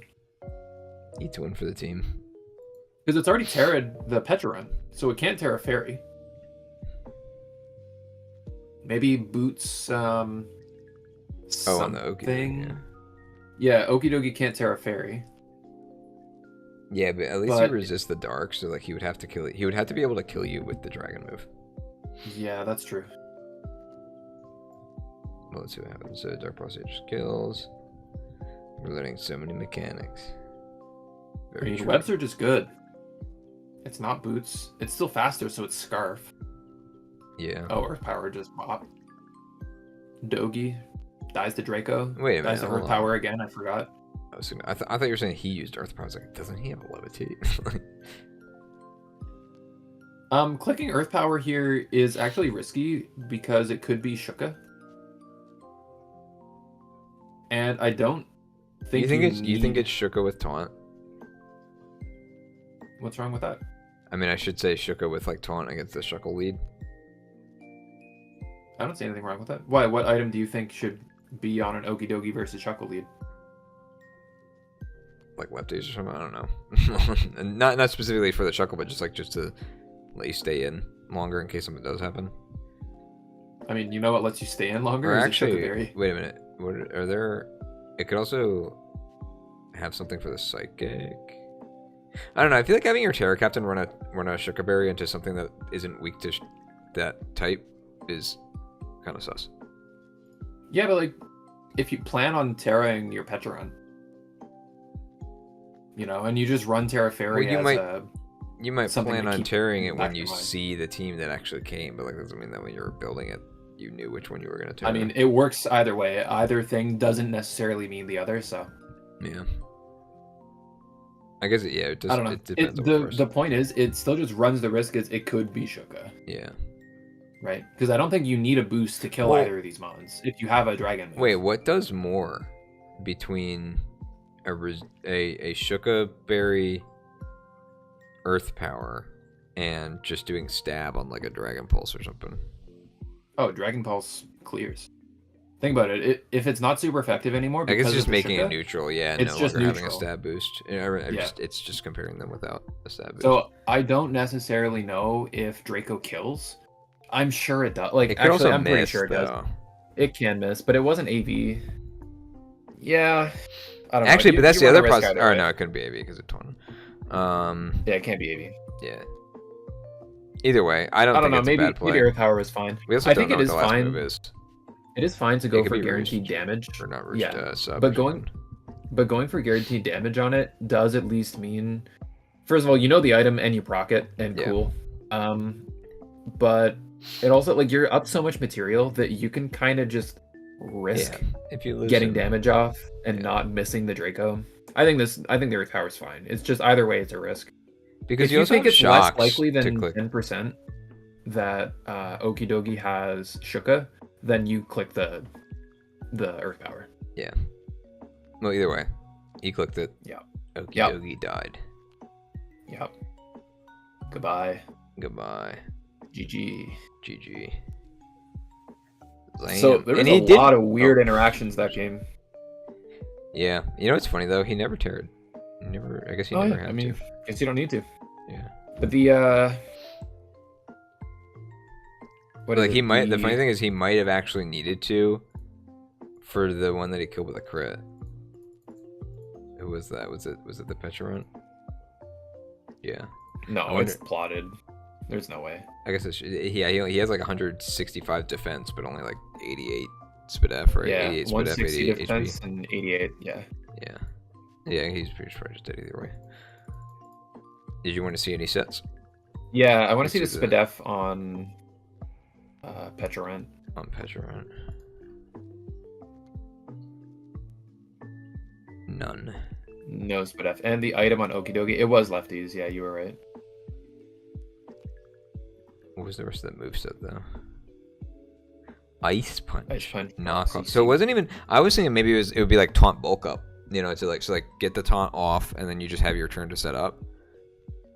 Yeah. See, I think if you see Shuckle, you don't like prep necessarily against a Shuckle, but you just want taunt on something. If Shuckle comes, then you can lead that thing, and it's not the end of the world. You didn't like bring an Okidogi set that only gets the setup if Shuckle is in front of it, at least. Yeah. And honestly, the rest of it, I mean, it looks like pretty good coverage. Otherwise, is Appleton grass dragon or is it just dragon? Yeah, grass. Yeah. Ice punch obliterates it. Good for the. Well, it's shocks. a Terra Captain, so not having a poison move for the Terra Fairy would have hurt. Yeah. I don't think it was ever sweeping, even if it was bulk up. Yeah, but the Ice Punch also hits shocks, and then you need knock for the Goldango who immunes your stabs otherwise. Yeah, like CC hits shocks better than Ice Punch. I guess so, but it doesn't lower your defenses, yeah. Okay, GG. So what weird interactions did we see? We saw the Magic Bounce. Magic Bounce parting shot. We saw, first of all, not weird interaction, but just the fact that there was the taunt lead into the Mental Herb Shuckle was funny. True. Yep, Mental Herb. And we saw the defog into the Dark defog, yeah. Yeah, that sucked. We saw the we saw Gallade get paralysis, down. Yeah. And we saw the critical hit from the Dark Pulse. We got every mechanic in this game. All things considered, I think this was just a really good game for webs, and having webs plus plot Hydreigon is just no really boots strong. From anyone, right? Or did Gouging Fire have boots? No boots. No boots. Yeah. You bring the taunt for the webs, but then maybe that's just instead of boots.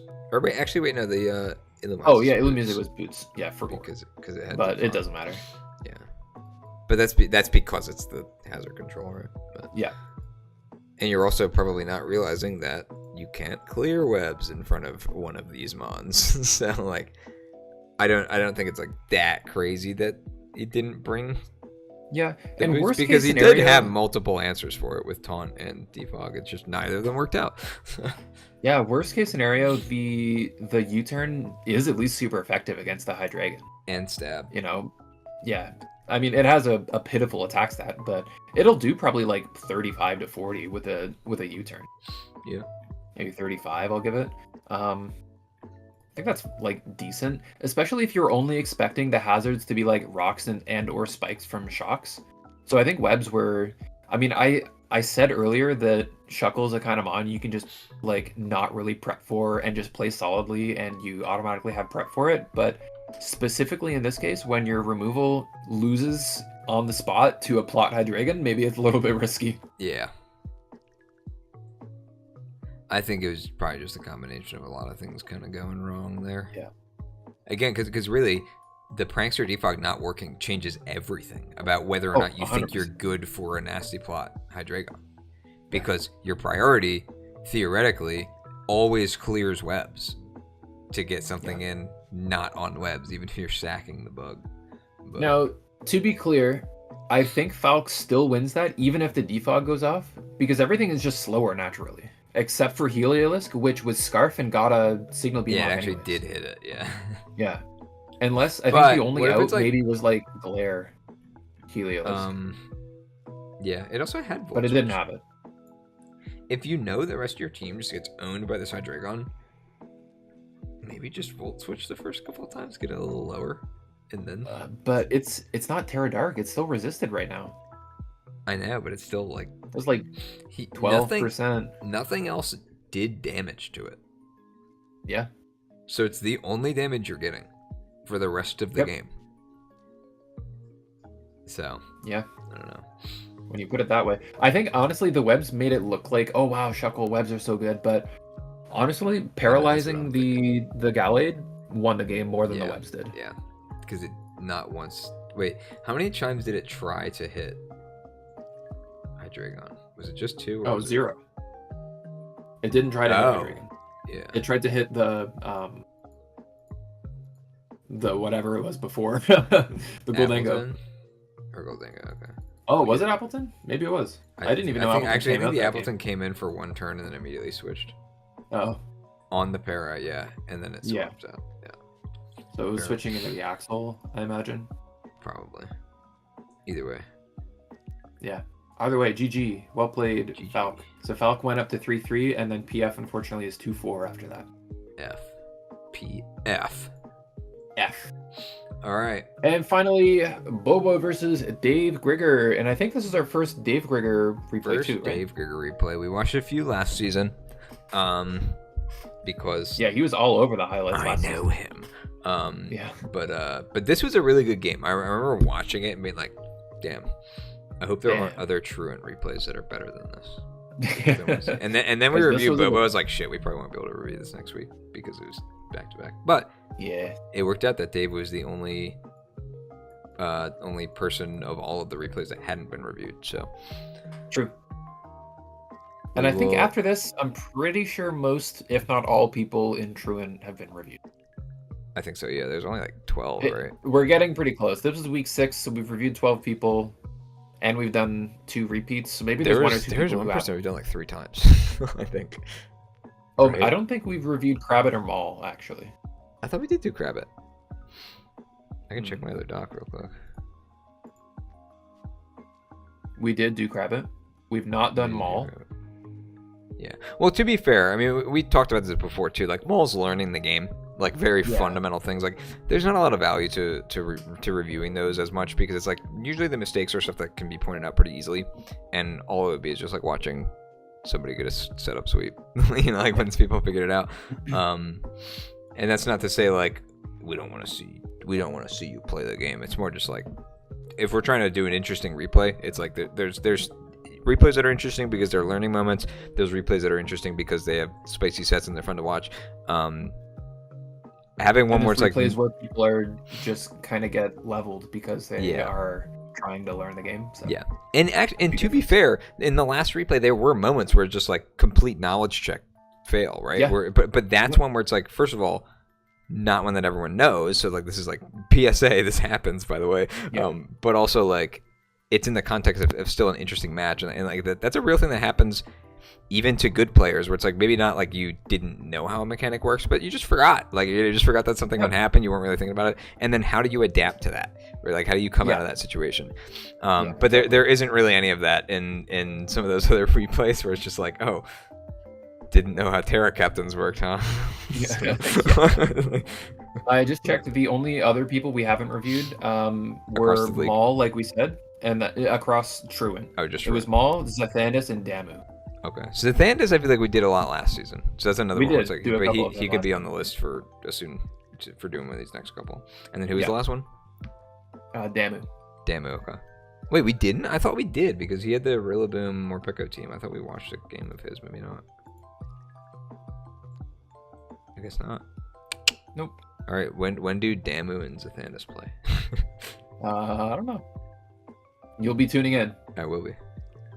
On this stream. Okay. The following week. Anyways, we don't have Damu playing right now. We have Bobo and Dave Grigger, or Davey. Yeah. Davey. Davey's had. We got the Terra Steel. What the fuck's it called? How did I forget? Stack Attack. I don't know how I forgot that. The Stack Attack. Let me check Bobo's. Or let me check Dave's. Hold on. Well, Ogerpon, is he a captain? It is Ogerpon. And the other one is Noivern. Yeah, he's not here. Yeah. Okay. So it looks like they're all just their stats because one of them has to be. Yeah, Davies had kind of a rough start to the season generally, but then he turned it around in the past couple games. Like some of them were luck related. Like I think he had a pretty lucky game that was like a pretty good win. And then he also had a win that was like in a pretty unlucky game. But just generally speaking, like he's kind of turned it around, but he also had some losses that you could really look at and be like, oh, these were like some very clear mistakes and he acknowledged as kind of like, yeah, we just wasn't playing my best.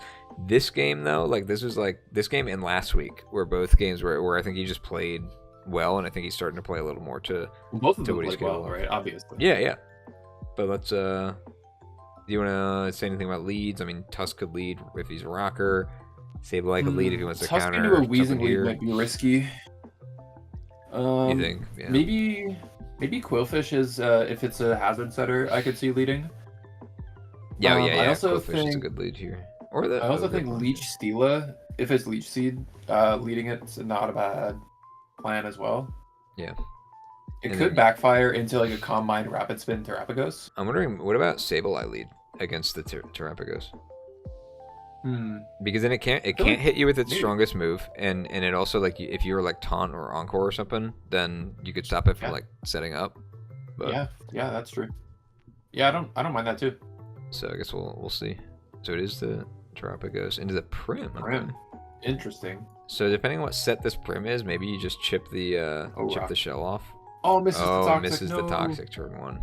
Classic. Terra Shell. Classic Miss Toxic turn 1. Skill issue. Into the Rocky Helmet, unforward. Meteor Beam. Okay. Power Herb. And it's on the Terra Shell, which is a little unfortunate. But you do have the +1. So depending on what the rest of this moveset is, Air Slash, okay. But you're slower, so you're not going to be flinching. Yeah, you just. And if that Toxic had landed, this wouldn't have been Terra Shell, and it would have taken so much from the Meteor Beam. Yeah. Maybe would have let you win that 1v1. I think it certainly would have, because then you're also taking Toxic Chip. Yeah. So he gets the spin off on the Rocky Helmet, so he's going to take some more shit from that. It's not a helmet, wait. It's Helmet Weezing, not Helmet. Oh, Weezing was the helmet, never mind. So knocking off the boots, okay. If all you're doing is rocks, that's probably fine for Tusk, right? Like just coming out of rocks. He did. Was that bulk up? Did I miss that? Or no, it was Rapid Spin was the plus, and then Close Combat drops. Yep. Then so okay, sorry. I it says I don't want these rocks. You have them. Yeah.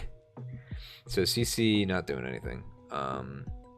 That's a risky CC. This flip turn could have done a lot of damage. Yeah. Into the Intimidate. Maybe this is Rocky Helmet too, to kind of like. No way, it's gonna be Eviolite. It can run Rocky Helmet if it's strictly for physical, because it's the Intimidate makes it kind of like as if it had an Eviolite, and then it's just like regular Quillfish stats. But yeah, so he comes in. I guess he just takes minimal damage from the flip turn, but still. So Poison Jab, you're clearly just going for a poison here now that your Toxic failed at the first turn. Yeah, man. Again, though, imagine this is poisoned from the turn 1 Toxic. Yeah. Terra Starstorm doing absolutely nothing. I mean, that's still a lot to a Quillfish. Usually this thing takes like but 20% from everything. Yeah, but it's still like, that was literally 20%. Oh, we do finally see the poison, though. Yep. I mean, that's what you're fishing for, right, at that point? 100%, yep. So, do you have any way to heal it, though? I don't think so. Here's the Sableye. Knocking off the helmet. That's good. Yeah. I'm glad that it didn't go for Encore or Taunt or anything at that point. He protects. I guess he's just looking to see what he has. Maybe like a Whisper. Yeah. Tell me maybe it's Toxic on Sableye as well. Or maybe he's just expecting that he had a poison. Or he might have already had something Toxic. Maybe. Because it could be Wisp as well. Then again, but it's not Leech Stealer, right? So... No, or at least we don't think so. Yeah. Into the confusion. This could be bad. And self-hit. Oh, that was bad. So, okay. That was bad. Wait, why did it Wisp? But this... I'm trying to remember this. I think this happening actually ended up helping Davey, and I'm trying to remember why. Because then it basically just gets to sack itself on the burn. And you I'm get confused full... why Weezing didn't Strange Steam, though. It did 14 the turn before. Maybe... Oh, yeah, it was already 8%. Maybe you Like, think it was he's at 12 preserving before it. the confusion. You may just think he's preserving it, but because No he way. can clear the rocks. Like, the play I can see you making is just switching out Weezing because you think Steela might be faster. And you don't want to get Flash Cannon. Well, if Weezing took Flash Cannon on the turn that it was confused, it might have just died, honestly, straight up. Yeah. So wait. And okay. Icy Wind's pretty big. So this is why I think I thought that it was like actually kind of beneficial. Is that this gets Ogerpon in. He basically just used Steel Beam, just killed himself, and gets Ogerpon in on this Alomomola, which is kind of huge. So he does run Icy Wind to lower the speed there. Yeah, I think the minus speed is nice because now you can't even Trailblaze to outspeed like Latios or anything. But you are in sturdy gets him range. back to sturdy, yeah.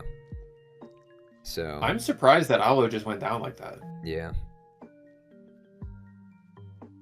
He gets the burn. Okay, Willow is nice here.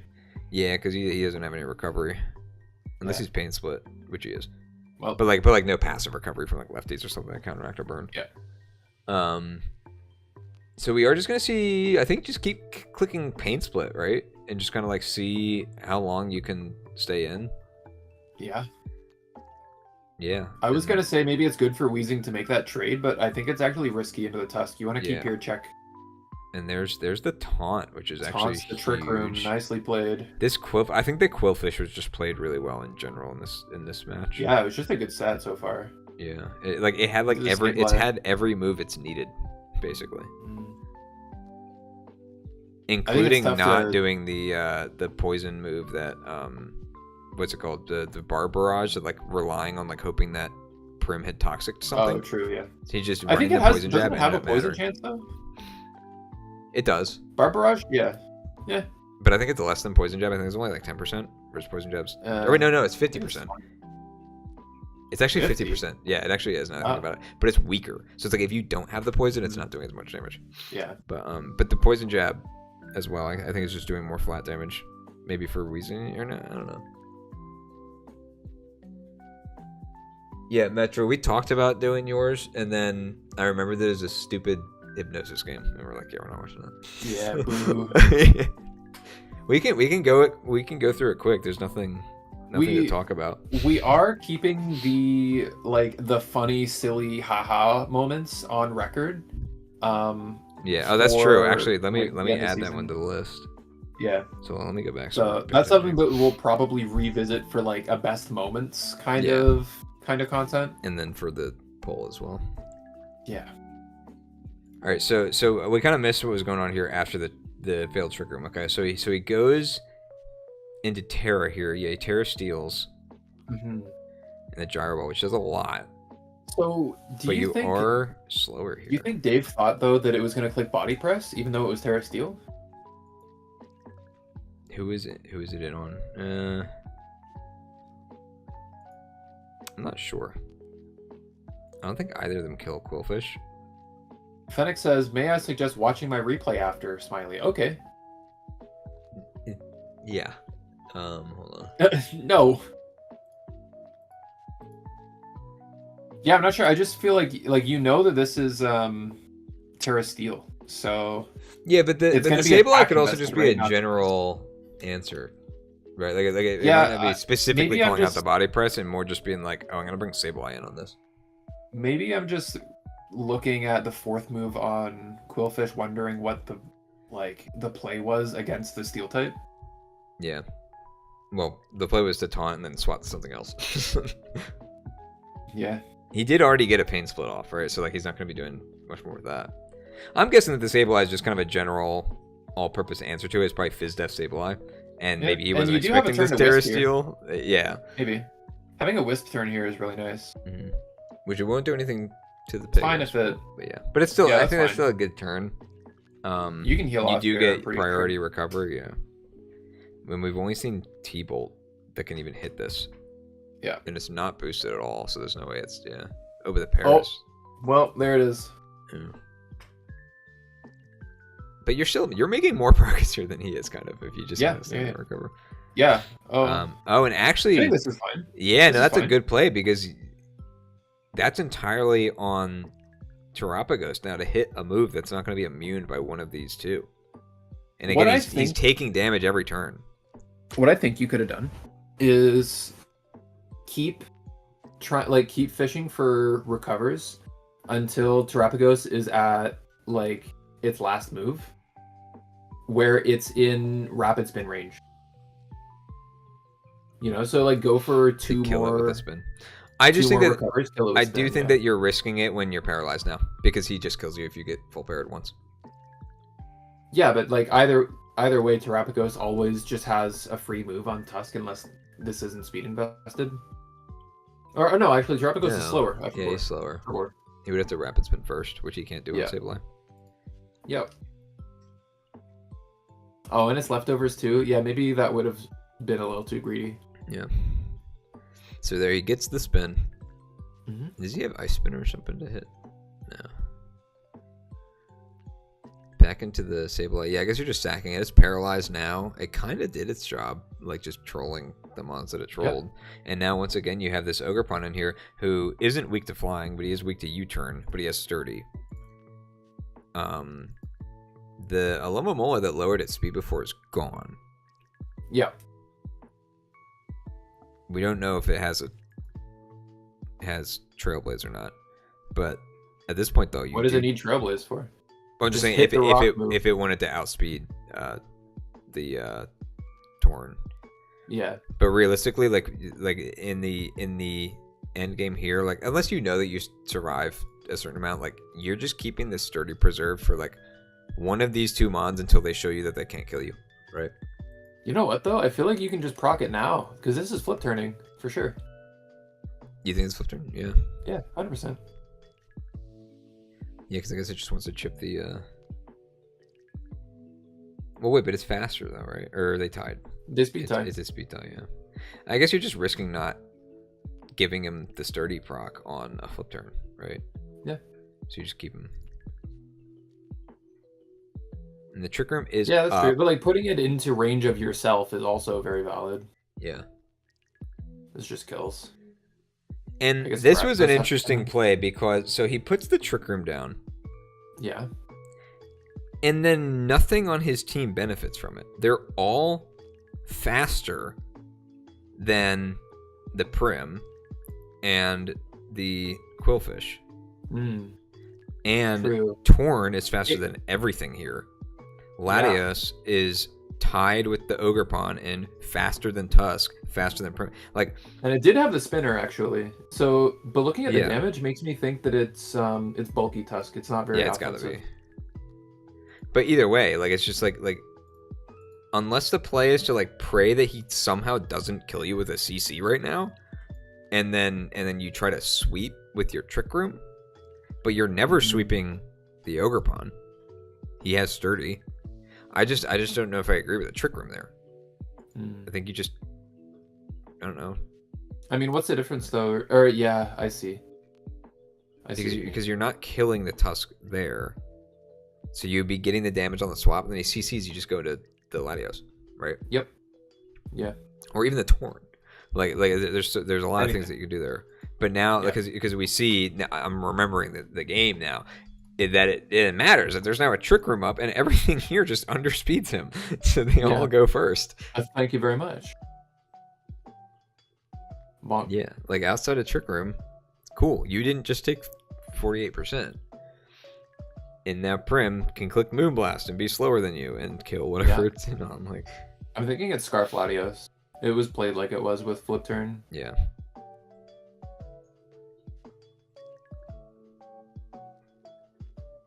And See, really I told you I remember. Too. I said TR Tusk. Yeah, it's really good for Dave too that the what's it called? The Terapagos died to poison because it gave Prim an extra turn of TR. Right. Yeah, the Eviolate's gone, but this could. I It think could we still live. I don't looked at think the it end. It did. didn't really matter. Just the outcome of the game didn't really matter from that. Mm. Yeah, he definitely dies from that range. So it's just the difference between Quillfish doing this and Ogerpon just killing him anyway from whatever percentage. Yeah, if it does have Trailblaze on the pawn, it doesn't matter. Well, no, even without the Trailblaze, he just like Prim from this range always survives the what's it called, Luster Purge. It's like you always know that Prim comes in and revenges Latios if he's last, and Ogerpon has sturdy. Sludge Wave from Torn. Torn would die to Ogerpon. Like Ogerpon is killing like both of these mods either way, realistically.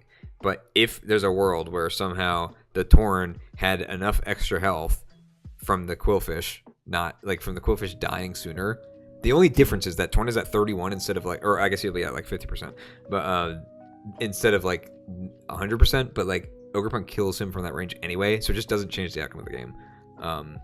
Because either way, like Latios. Well, no, it does because I'm expecting Scarf Latios here. But why does that matter though? Because Prim always beats Latios. It doesn't matter. Yeah, you're right. I know. So basically, just be again like if he was at like 80%. So he goes Focus Blast, and then you keep the sturdy, and you just hit the yeah. And even let's say that did enough to kill. He has sturdy still, and then whatever happens here is Prim just comes in and kills Latios. So yeah, unless like now it's in Thunderbolt range or something, which might be unlikely, but maybe. I don't think T-Bolt killed Prim. Yeah, because it only did 42. The out is maybe if we thought it was Scarf, but actually it was Specs. It was Specs, yeah. Which I don't know. Did he use anything else before this last exchange? Flip turn, and that's it. That was it. Well, who did he use? No, it did kill something in Trick Room. It killed Tusk, but it was low. But he was minus. I don't think that tells you if you it's can't Scarf talk or not. anything from that. Yeah. But Still it also like very close, closer maybe, than it seemed. Was it Scarf? Yeah, it was Scarf. I would think that with that damage though, there's also a chance that that it what's it called? That it doesn't kill Prim either way, and also because it's the last mon, and if it choices into T-Bolt on Specs, does that even kill Resisted here? I mean, maybe just because it's Specs, it probably does. If it's Specs, I think it does. If it's Scarf, no, but your out is still a crit might kill, and you have a para chance on this and on Prim if it doesn't kill Prim too. Right. I think if it was Specs, it would kill Prim, but no, not Scarf. Maybe. Yeah. But we'll see. Either way, yeah, we'll see. No, we're not. It already happened. Yeah, it did not. So something I saw though is that Latios was actually full HP Scarf in the show team, so it could have actually been attack invested Tusk. It's just it looked like it wasn't from the Ice Spinner damage on Latios because it was full HP. It was, but it still wasn't actually. Yeah. Wow, that was no invest and max HP Latios, and it still did like 50. Where is Latios? It's interesting. I wonder if that's like a specific interaction that he wanted in Trick Room. No, I don't think so. I mean, what else do you really? You're speed tying the Ogerpon. Yeah, but only. Well, your Scarf though. It can't be Scarf, right? Yeah. So it would only be for +1, like for faster. Trailblaze Pawn. Well, what about like Automatize Stila? Yeah. I don't know where that puts it, but like maybe it was out of reach. But if I was playing it, I personally would have run speed on it for, at the very least, for a Automatize Stila. Yeah, or even a Rapid Spin Tusk. Like if he just clicks Rapid Spin once and he's offensive, he outspeeds your Scarf. I'm not sure if it does. Max speed? First of all, why are you running full max? Well, there is. If it was an offensive, yeah. Okay, well, saying offensive doesn't mean that it's going to be 252 speed. I mean, yeah, it could be bulk up offensive too, but like, if it was booster speed, where you have to run full speed. But if it's booster speed, I'm even just saying like if it was just max speed and just ran rapid spin. I'm curious if +1 Tusk outspeeds uninvested Scarf Latios. Like +1 Jolly Tusk. It does outspeed uninvested Latios. What about Adamant? Adamant does also. Yeah, so I don't know. It just seems weird to not invest speed at all. Because maybe the game plan was like, don't let things set up anyways and just be faster than everything. But it's not even like there's a very big difference between letting something set up and letting Tusk spin. You know? Yeah, that's true. Tusk kind of can just always spin whenever it wants. He sets up by doing the other thing he wants to do. It's not like clicking. It's not like. Can you do me a favor, Tody? And just go back a couple minutes on our soundtrack. Oh, there's a really cool song that was called Lavender Town. Something about Lavender Town. I just want to hear it again. How long? Just a couple minutes. Just for no particular reason. I don't know if it was called Lavender Town, but it had Lavender Town music.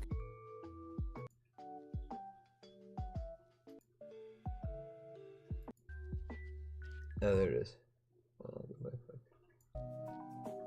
I think it's right after this one. Okay. Thanks, dude. For no particular reason, you know. Wait, why? Oh, I'm reading the chat now. Guys, Lavender Town music is playing. I'm scared. Help. Scary. Well, I think either way, yeah.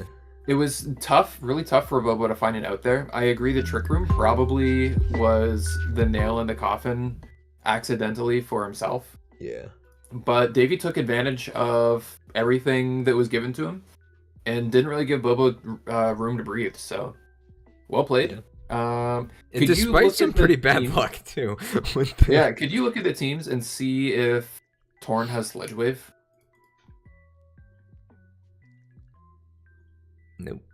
Nope. Hurricane, okay, so it didn't matter. Knock, Blast, Focus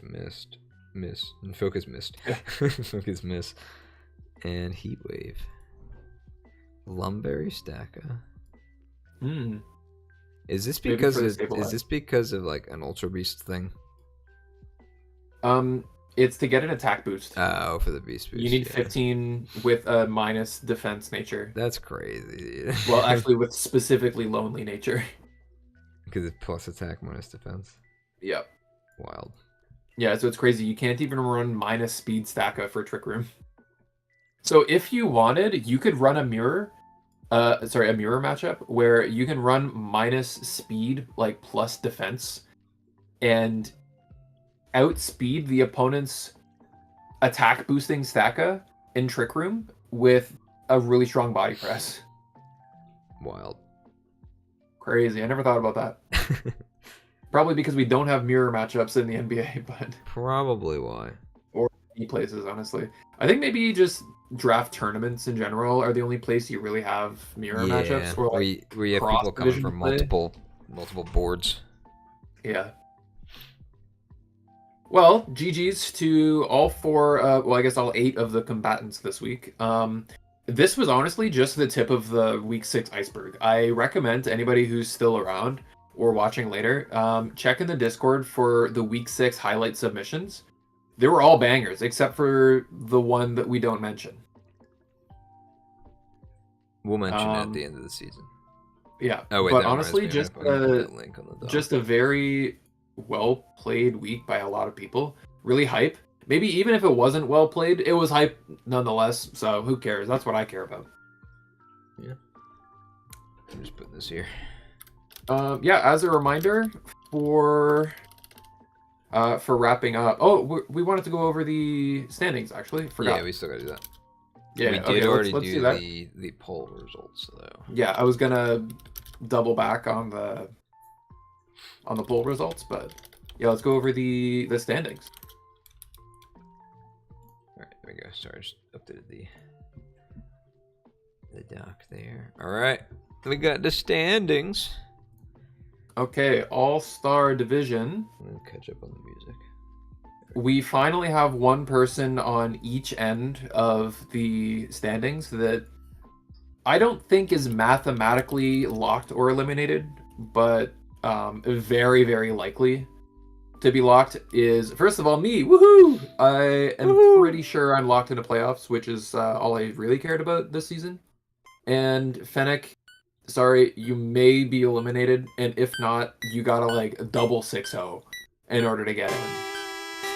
Yeah. We have had a 3-5 get into a playoffs before, and it was actually Roy Ace in Truant the season that he won the division, where he got in with a negative record and just steamrolled everybody. Yeah. So anything can happen. It would just take a lot of math to figure out based on like which people play which other people at which rank with which differential can possibly get everywhere. Yeah. True, Fennec. You are the first. You are the best player in the All-Star division at getting eliminated. But you still are the best at something. And I naturally rigged the script so that I would be the first, so I don't have to worry about the next couple weeks. Let's go, Fennec. Pew, pew, pew, pew. Yo, he's freaking out. Look at that. Look at the Grimer, Yeah. dude. He's I don't want to look at the freaking- Grimer. I don't want to look at the Grimer! I don't remember what size it was. It's close enough. So I was lucky. I was tied at 4-1 last week, or sorry, week 5, with I believe DJ Barara and Goder, who were both 4-1 with me, and they both happened to lose. So I now have broken away. You could say it was unfair because I played the guy who took over for Impulse, who maybe doesn't care that much. Who knows? I don't know. Maybe I could be 4-2. Maybe you guys should have just won your games instead. I don't know. Couldn't be me. Hey, Mr. Untouchable Man. How come your diff's the same as the person behind you with a worse record? Listen. Shut the hell up.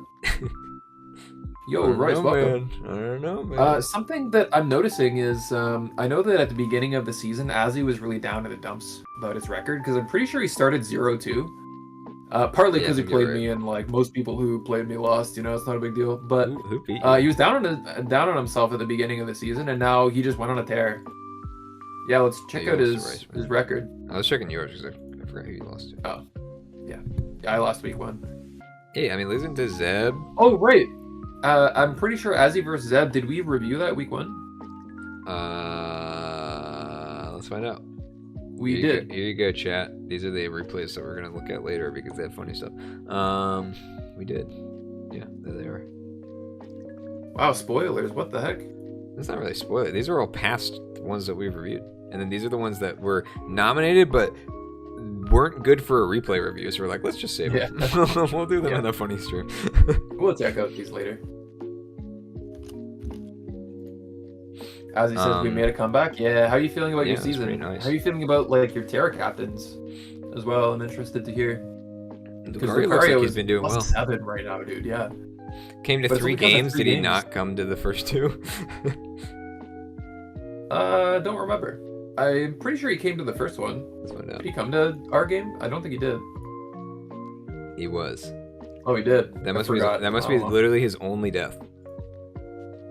I should have lost our game. I'm not gonna lie. If you hit your meteor beam, I lost. That's crazy. Because I forgot you had you're saying boost. Skill issue. Terra captains are good. Happy with both. Nice. Nice. I'm happy to see Lucario popping off. It's been looking cool. Yeah. Right, yeah, definitely brought it back. We got immense in the top. Oh, Polito got his first win. Oh yeah, but wasn't he playing against? He played Afonso. Oh, Afonso. Okay, yeah, I remember both of them were on the lower half. I believe last time we were saying that. Yeah, Monkey Boy forfeited again to SMH. SMH, where's he been? Oh, he played last week though. I mean, the week before. Yeah. So he had a forfeit, and then he played, and then he forfeited again. Yeah. Maybe Alice was one was like a oops, I'm going out of town, take the win. This one was a I didn't message you and I have exams, so take the win. I mean, it is a rough time for people in school. Yep. Monkey Boy washed, that's all there is to it. Doesn't mean I'm not gonna hate you forever. No, it doesn't necessarily imply that I will, but it doesn't mean that it doesn't, or that I won't. didn't have the strength of Kyle to just forfeit the entire rest of the league. After we've been making fun of him, or not making fun of him, but kind of talking down at his performance, Gensuzu has gotten a couple wins under his belt as well. Alice is in a playoff spot. Siberius is in a playoff spot. Since when did I get ads on YouTube? Am I logged? Don't you have like YouTube Plus or whatever? I do. Oh, you know why? It's because NBA Poke Draft does not have YouTube Premiums, and I have it up in that browser. That's why. Yeah. So Siderius, after I think he lost the first couple weeks as well, is also in a playoff spot and has been playing really well.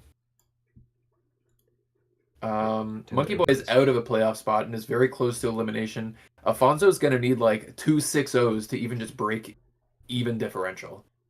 So I think it's very unlikely for him to make it in at this point. But it is possible. Sorry, it was that I was looking at the other tab. Afonso. Oh yeah. Well, didn't we say that last week that the result of this game between these two is basically gonna be like, yeah, whoever loses is pretty much just buried. Yeah, is pretty much out. Yeah, exactly. And yeah, that's what happened. So Polito did win. And that is kind of crazy. Zeb is out of a playoff spot, and Riceman. We're looking at a 2-4 -2, and a 2-4 -12. Yeah, big diff.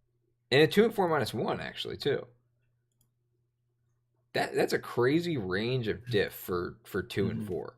From 1 to -1. That's 2 whole 6-0s apart, basically. Yeah, and I mean, even just the 3-3s, you also see +4 to -6. Yeah, no, I would think that like with a perfectly even record, it's like more likely that there's like a wider range, I guess, just because it's like anything can really happen between those games. I'm just more surprised that it's just like for something that's like a losing record to still have that wide of a margin is crazy. Yeah, and then Fennec down here. Yeah, Fennec says a lot of my games were really close, so at least it isn't like I'm getting slaughtered. Yeah, honestly, it's not a bad diff for 1 and 5. No, you've been actually playing pretty well. I don't think anybody would actually count you out. Maybe, like I think I said last week, looking at the standings, you might think, Fennec's going to be like the easy matchup. Oh, but, you mean in a matchup against them? Okay. Yeah, but I don't think anybody is actually thinking that like you don't belong here. You've been performing at an all-star level, and that's just kind of how the game goes. Is some people are going to be negative on the bottom, you know.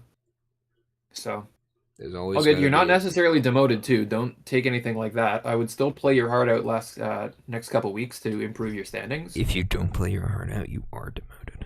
If you don't play your heart out, I will steal it and rip it out of your chest. Oh my god, dude! I wasn't as you plummet down to the hustle division. Jesus. All right, hustle's pretty bold. I'm thinking truant. Just the margins between players in this division are so insanely thin. Yeah, I agree. And being just slightly worse than somebody at the top of the standings can mean that you go 1 and 5 or 0 and 6. You know, it's like it's such a small difference. Yeah. Are you ready to go to hustle? Oh yeah, hustle. We still see 6-0 and Baby Dragons. 2 undefeated 6-0 players. Wild. And 3 still 3-0-6s. Defeated players. Extra defeated. Very defeated. Have you announced how demotions and relegations are going to work? No. What I have announced, though, is that specifically for All-Star, it's going to be very, I don't want to say rigorous, but it's going to be very strict, where no matter what, if you have a record below this threshold, regardless of where you actually place, you get demoted. It doesn't mean that the best... So we're gonna kill Fennec Master. Yeah, that's only for All-Stars, just to clarify. So the relegations for the other divisions isn't going to be as strict. Now, if you go 0-8, you're going to get demoted, let's be honest, no matter which division you're in. But like somebody going 2 and 6 in Hustle, when there's, let's say, 4 people who are 0-8, even though you have a bad record, there's a lot of people being demoted, you might be safe. Yeah. Right. Yeah, your boy Dolce. Or so you might not. We do still see Dolce with still a slightly better record than Maul in Truant Division, which we'll get to shortly. So he's not dead last. I thought I saw his recent game and it was actually fine. Or am I thinking of a different game? Probably thinking of a different game. Oh, is this against Ancient Flame? That was a... Yeah, we don't have to watch Yeah, them. Flame had a rough week 5. I think lost week 5 to Skyhops, maybe, or I don't remember who, but kind of cream Dolce. I'm not gonna lie. I might The be baby dragons misremembering, are but so from what I literally remember, Agent it was Flame's only losses are to the two undefeated people. yeah, yeah. Flame's been really doing well. That's a good record to have. Oh, wait, so that Okay, must what mean else that did we strength of see? schedule is going crazy. Yeah, we can check that actually. Yeah, Yeah, tied with literally number Drix. 2 or tied for 2. That's Yeah, crazy. Tied with an 006. Oh wait, but is that's the that only is the person in the forfeits top as 4. well. Yes, but he's the only. Flame is the only person in the top 4 Yeah, that has a win. so it's the backfill. Oops. Yeah, that's crazy. In the top 4 strength of schedule. I mean, it's also like kind of just how statistics works, right? Where it's like the people with who have played against more, or the people who Who have played lost against to the more winners? people means that those people are stronger coaches, quote unquote, because they gave Yes. them a win, right? Yeah. So yeah.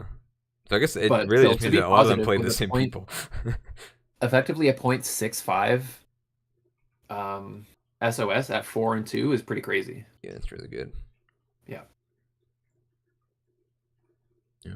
And then same the other way around, right at the bottom, you see Right. Zard The with 6-0 with a the lowest. 0.375, Here's the but other it's because 4-2s, you're by the handing way. people losses. Yeah. Well, there's also a 4-2 up here. Yeah. Anything else jump I out? think we saw Glum pull out with a good win. We saw Yeah. Brother Options with another quick feed Jolteon this week. Yeah, Flame had the good win. We just watched Dave versus Leezy, and that was a banger. Royce once again pulled away with another win. Only one even player here. Oh, that's kind of crazy. Oh, we also saw Drix played another game in Hustle and did lose again. Or wait, is it another game, or was that his first game in Hustle? Actually, I don't It remember. was his first or second, but either Yeah, way, either I first. mean, Can you check Drix's schedule? yeah, he Yeah, did so play that one, was Drix's first game and it was against against the the undefeated. undefeated. Yeah, Welcome to Hustle. insane. Welcome to Skyhops is Hustle. Here's Terrascar your improving scuffed himself team peaceful. that you Yeah, got handed by somebody. yeah. Drix did make a bunch of changes. Is it unlimited free agent, or do you still have like the 5 to work with? No, you have the 5 to work with, and you're given the 3 free grace trades, just Oh, like okay. you get after draft is finished. Yeah. I'd be curious. So Lee and Hamburger are both 2 and 4. I'm just wondering, like if you're going into playing the guy who is now a completely new player, like how do you adjust for that? True. Could be kind of tough for these guys who are kind of fighting for their playoff lives now. Kind of have to go into like a mystery bag. Yeah, they're gonna have to pull something out. But I also think Drix, on the other hand, is gonna want to take this opportunity against quote unquote weaker players according to the standing to get his first win in the division. Quote You unquote know, he pussies took like on this Lee. true. He took on this role of filling in for Max on the tryout basis, not to just lose the last 3 games, right? He wants to actually play and like test his mettle against the people up here. Yeah. So I think it would be a really good experiment to see to watch Drix's next couple Like a weeks because it's tryout. going to be pretty hype. Okay, Anything else? that's good. Swarm. Swarm No undefeated. division. I mean, no defeated. no winless. No anti-defeated. No, that would still Yeah, be Kai Guy with another win, anti-defeated taking. would still be. Oh, true. Actually, this leaderboard looks a lot like the All Stars, where there's one Yeah. person with a clear.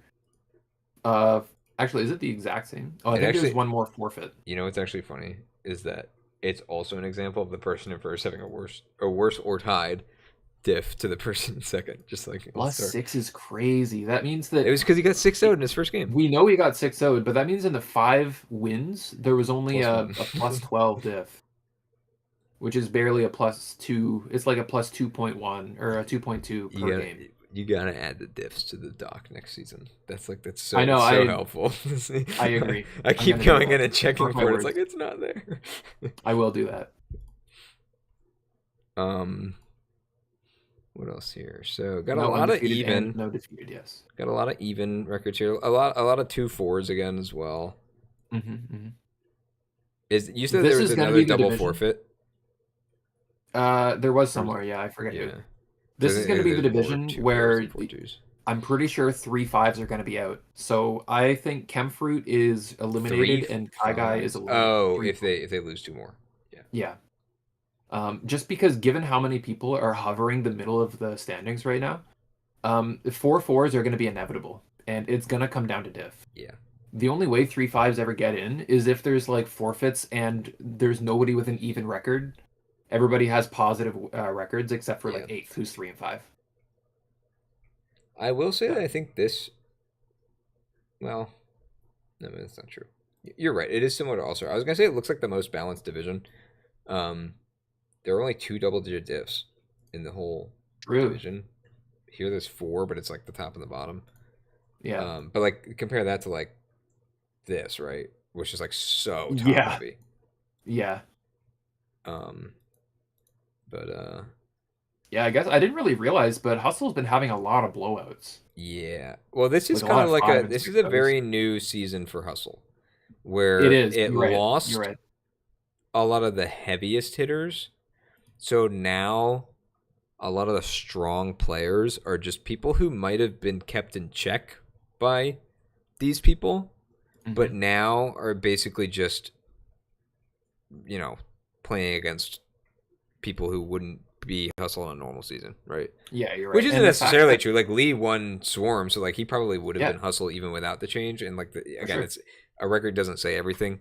You don't know all the But it's details, still the but newest just division, generally right? speaking, yeah, Yeah, like All-Star is technically the newest division, but it's all the same people, yeah. right?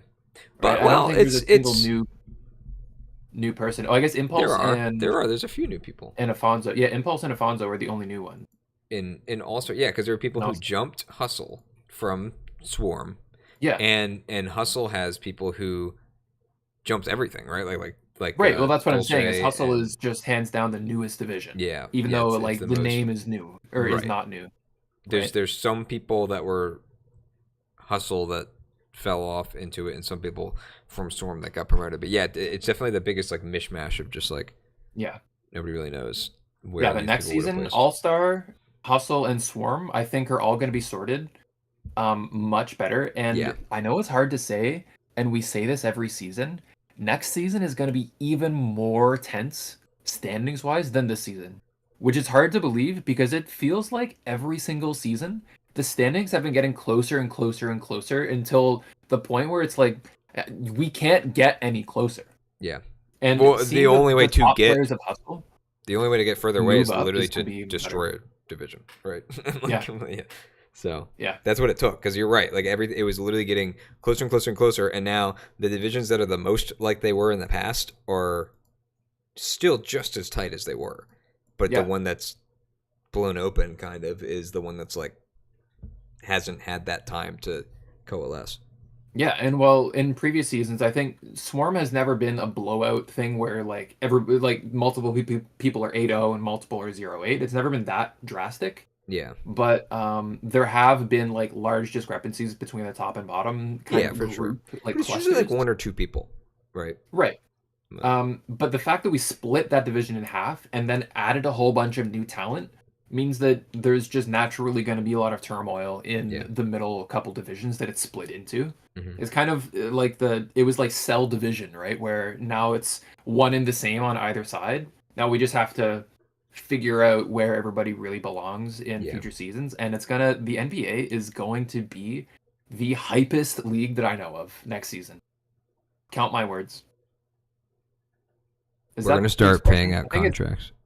Don't actually count the number of words that I say. You should mark them instead. Count his words. No, wait. All right, starting now. I got 0. Onto the Truant division. Truant. Speaking of chopping off half a division, here we go. Down to 12. Yeah. Only one person without a win because Krabbit got their first win this week. Let's go. That was a good We one. were actually going to review it, but we that decided game. not to. Yeah, because it was a very good game. It was a we watched Bobo versus Dave. That was a really good game. And Bobo's actually dropped from like near the top of the division to now being even and risking his playoff. Davey was down here. Yeah, he's up yeah. here. Dave has really pulled it back. So that was a really important game, playoff implication wise. Yeah, and really Tony is still at the top. Mudkip, Skyknight, these are people who have been there since the beginning. Except for, I guess, Skyknight lost his first game technically. And yeah.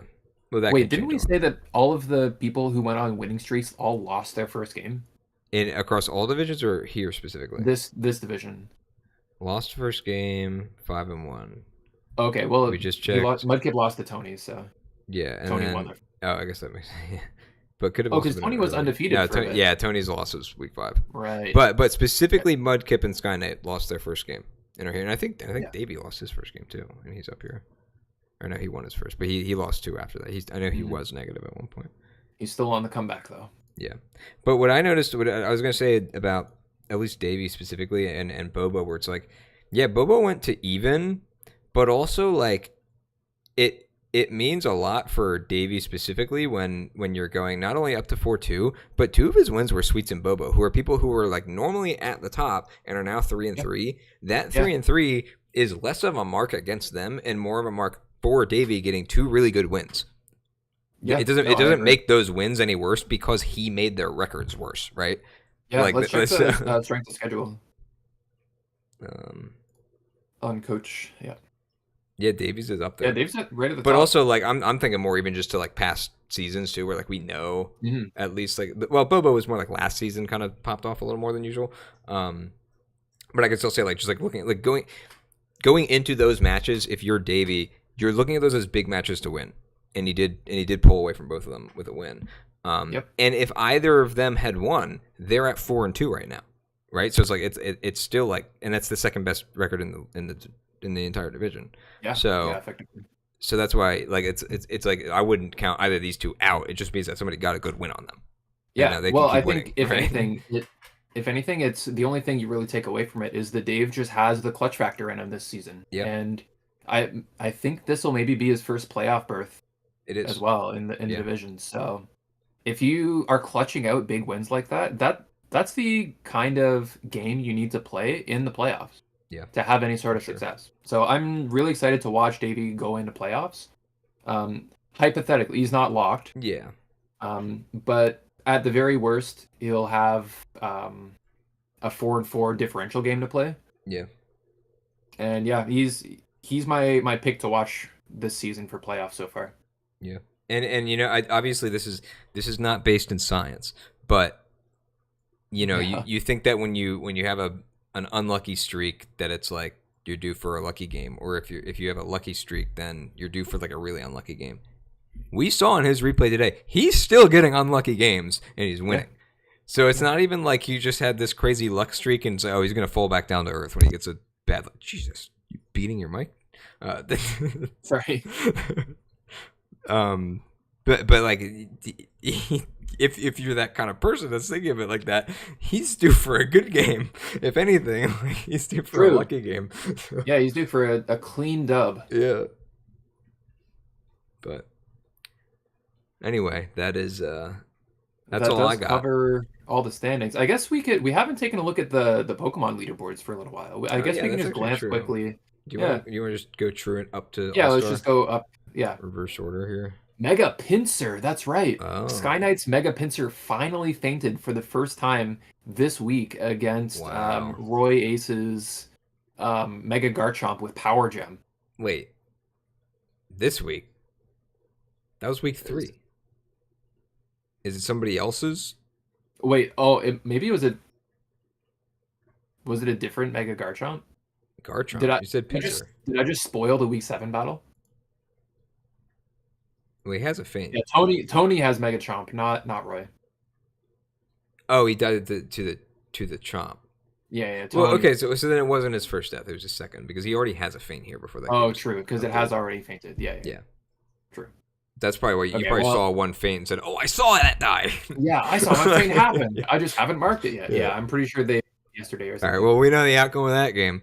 Well, no, we don't know who won. Yeah, we just know that Pinsir fucking died. Tragic. Yeah. Back to Pokemon leaderboards. Iron Crown, dude. The Terra Iron Crown is. I mean, I think we'll see him again. I think so too. Crown has been doing well in all the Ochre Punks also doing pretty well. Yeah. At least the legal ones, the Terra legal ones. True. So not Hearthflame. Did anyone even draft Hearthflame? Actually, now that I think about it, I have it. Oh, you have it. Okay. I feel like we just haven't seen it that much.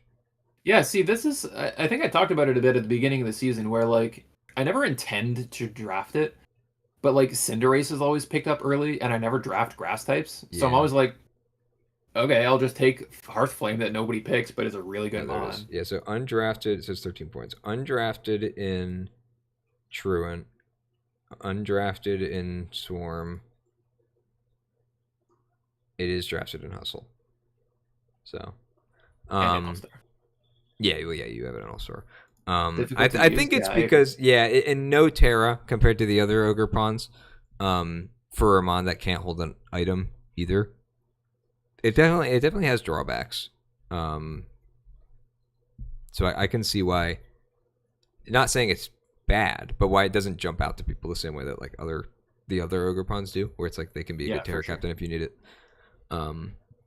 Anyway, though, so the Terra Keldeo. So we were kind of trashing on Terra Keldeo and some of the other divisions, but this one actually has managed to climb up. Work. Yeah, and I'm really surprised to see the crazy differentials that everything has here. Like not just the Terra captains, but like the Mega Pinsir has been going crazy. We have plus 13, plus 12, plus 10. Even everything else in the top. And these has, are all 7. These are all KOs -1. They have died once. True. I don't think we see that in any other division. Probably not. Probably not. Let's check Swarm. We see it in Swarm. We see 1 plus 12, but everything else is painted at least a couple times. Yeah. And this is this Terra Great Tusk has been doing a lot of work. It's funny to see that both of the overall and Terra KOs leaderboards are exactly the same. The exact same. And even down to here, yeah. That's crazy. Wait, Tingler's Terra? Yeah. I kind of forgot that. The fucking Arctozolt, man. It's been kind of doing well. It has. This is just funny. It's here. Yeah. You know who's nowhere near this list anywhere at all? Melmetal. No, the Terra Hawlucha. Oh. But also Melmetal. Well, yeah, but that's... Oh, that's funny. Look, both the Urshipers are next to each other. Oh, they're brothers. Or they're the same it's just that single has a better diff. Wait, no, Rapid has a better diff. Oh, sorry, that's what I meant, yep. God, you're so fucking genius. Oh my god. Dude, this is why we can't have the... Still, or... Yeah, no, I'm more concerned about the reading comprehension bracket that we were planning. Yeah. Well, at least I can read Terra Preview. Hey, I have a handicap now, so I can. Oh, sorry. You have it in writing? No, it just shows me. I have okay. The handicap is helping me. It's like a golf handicap. So I actually don't remember too much about Terra Zarude. Resh's Zarude in particular. Because it's kind of just like been very good. Quietly doing everything. Yeah, whereas Luke's Tusk has, I think more often than not, been like booster speed bulk up and just kind of cleaned games and done really well. But I mean, all of these top 3 mods have just been doing well. Like, yeah. I mean, Salamence is a repeat offender for sure. Yeah, exactly. The Tusk is just it's just shades of Terra Lando, I think. Yeah, where we were just like, you would never want to do that, and it's just like it turns out you do. It's just a ground type that can do double stab. Cool. Yeah. Luke Nukem has really been praising Terra Tusk as well. So maybe it's something we got to take a look at in the future. I don't think it's too much of a problem. I think it's performing as expected. No, yeah, I don't think expect it to perform well. It's still an opportunity cost, right? Like it doesn't necessarily mean that like it's the only thing that can do this. It's just that it's doing it well. Yeah, as we'll see even in All-Star Division, which I'll talk about. All right, well, let's hop over to Hustle first. Mm-hmm. This is Terra Zarude again. Zarude crazy. But crazy. How come my Terra Zarude didn't get up here? How come your Terra Hawlucha isn't up here? I don't have a Terra Hawlucha, but I had a Terra Zarude last season. I know, but Metro does, and that basically means that you do. No. No. Yeah, you're right, because it doesn't come to games. Yeah, because the fact that Hawlucha can't come to games means Rilla's not coming to games. And then no monkey buff. Yep. Trust me, as a Grookey enjoyer, I think Rilla should come to many games. But so we do start to see a bit of a drop-off now that we're in Hustle in the crazy differentials. we're still getting a lot of KOs, right? Where 12, 12, 10 KOs in, well, both the Terra and the overall KOs. But we, like, the diff starts to go down because they're not just cleaning all of the games that they come more to. deaths. Yeah. Or So you they're have to coming more strategically often, it's sack more them trial more. or fire. Yep. Like there's more Yep. times where it's like the only out is to sack something, then it feels like in other divisions where it's just like you can just kind of play around forever. Yep. But yeah, there's the Terra Garg has been doing really well. I remember I don't remember who it was that joined, but they were surprised that we legalized Terra Garganacle here. I don't And remember really who said feel like that either. But there are worse offenders. But then I just watching remember Matayoshi you go. Well, I was gonna say I remember during the roster reviews, I was saying that I really like Terra Garg, and you guys were like, "Nah, it's cheese. It doesn't actually do anything." I was like, "Guys, I think it's fun." Not like saying like, "Oh, this should have been banned," but just like, I think you guys are underestimating the Terra Garg. So I don't know who joined and said that, but I don't remember. but I you knew probably got along. I knew my opinion wasn't that crazy. Yeah. There was a surprise that it was even legal, and then maybe they were onto something. I don't know, because watching Matayoshi use it has actually been refreshing, I guess, to say the least. It's been good. Purifying. Iron Defense is a good move. Okay. Anything else here? Well, I think we're good. Oh, sorry, one more actually. We do see near the top. Look at this. Oh wow, Pori 2 is with 5 kills. I think 4 of those or 3 of those came from. Wow, 5 kills with 0 differential. Yeah, well, because it's usually defensive and probably has to die. Yeah. Funny that it's up here. Yeah. But actually, Jolteon, which is something that we mentioned about Brother playing the quick feet, right? Last week with he's just bringing quick feet Terra every week, and it's been doing really well. I think it was just Terra Ghost. I think it was Ghost most recently. I don't remember if it actually was, but yeah, I mean you just get stabbed on Shadow Ball. It's been doing really well. Yeah, it's definitely one of the better lower tier. Really fast is good. Yeah, and even though you're running quick feet twice, right? Was it only twice? Oh, it's been almost every week. Is it almost okay? I was gonna say because either way, you still can't write it off as an electric immunity. Yep. So I do think at this point you start to expect that it's quick feet over Volt Absorb, or at least like you bring ways to check. Yeah. But even then, the ways to check that by speed are pretty linear, right? You don't really have Well, no, more like maybe try and get it to come in sooner and get it like burn itself or like protect on the turn that like you're finding out. But true. Either way. Okay. On to our last division, my division. The thing that I wanted to talk about was specifically the Terra Ursaluna, and I've been talking about it a lot over the course of the season. Hey, look, it's a ground type. Yeah, exactly. Crazy. It's a ground type that I think I've even just run Terra Ground like multiple times this season. It's like, it can just be a ground type that's even stronger. It's like that's like Tusk and Ursa both have Terra Ground, double stab, headlong rush. Yeah, literally. Just crazy. Just a crazy we still type. see Lucario up here, which I'm very happy about. Yeah. Well, we say still, didn't it? It wouldn't it have just had to have come up here recently? Maybe. Because he didn't do anything the first game. He died, and then he did like as he kind of like started popping off later. I would think that he was not on this board until recently, but I don't know if he had a specific good game that pushed him up recently. Yeah, I don't know. Either way, though. Well, having 8 KOs and +7 diff means that it's only fainted once. Yeah, which was in the first or second game, whichever one it came to. Yeah. Yeah, Tracking is actually no longer plus or in number 1. Yeah, too bad. Poor guy. Oh, true. I didn't realize that Aziz's Gren is right next to his Lucario. Yeah. This is like it reminds me of the kind of teams that I run too, because like, I mean, Gren's one that I've drafted a lot, and I've talked about it kind of being like bundle, where sometimes it just sits in the back and then is threatening and then comes out and sweeps. That's kind of how you end up with diffs like this, where it's like this Gren has popped off in the games that it's done things in, but also like it's not the top of the diff, and it has its diff split with something else, because sometimes it's not even coming out. Even if it could come out and kill those things, you just have a better mind to do it, and you just leave the Greninja and keep it safe. That's why like I almost never have a KO leader like in any of my leagues. The only time I did was when I had Annihilate. He's just stupid. Oh, true. but not in the monkey draft. I didn't have anyone in the leaderboard in the monkey draft. but it's just like all my teams always look the same, where it's like I'll have like someone at 10 and then like a couple things at like 6 or 7, and then my defensive mons are like even, or it's like Clef is +10 because I swept with it twice or something stupid. Okay, so as he says, Gren is like Screamtail. What do you think? In what way? Oh, fast enough to trick Scars? Or yeah, so he has actually been running Switcheroo.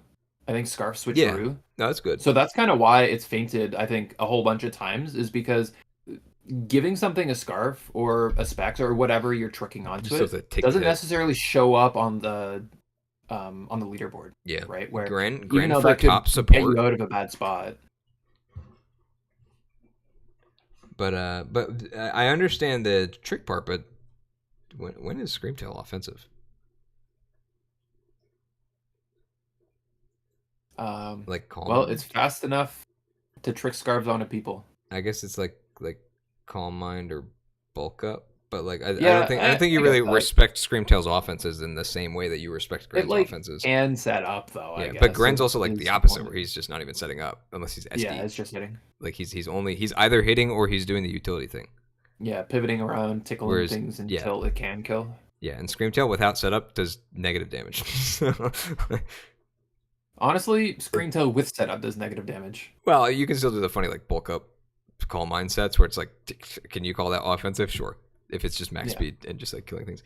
But call mind. But so that can be an offensive set, but I think you treat it very differently than you treat an offensive Gren. Because offensive Gren is choiced usually, or it's like battle bond and doing something else to set up. But it does have a lot of coverage. It does like almost every type.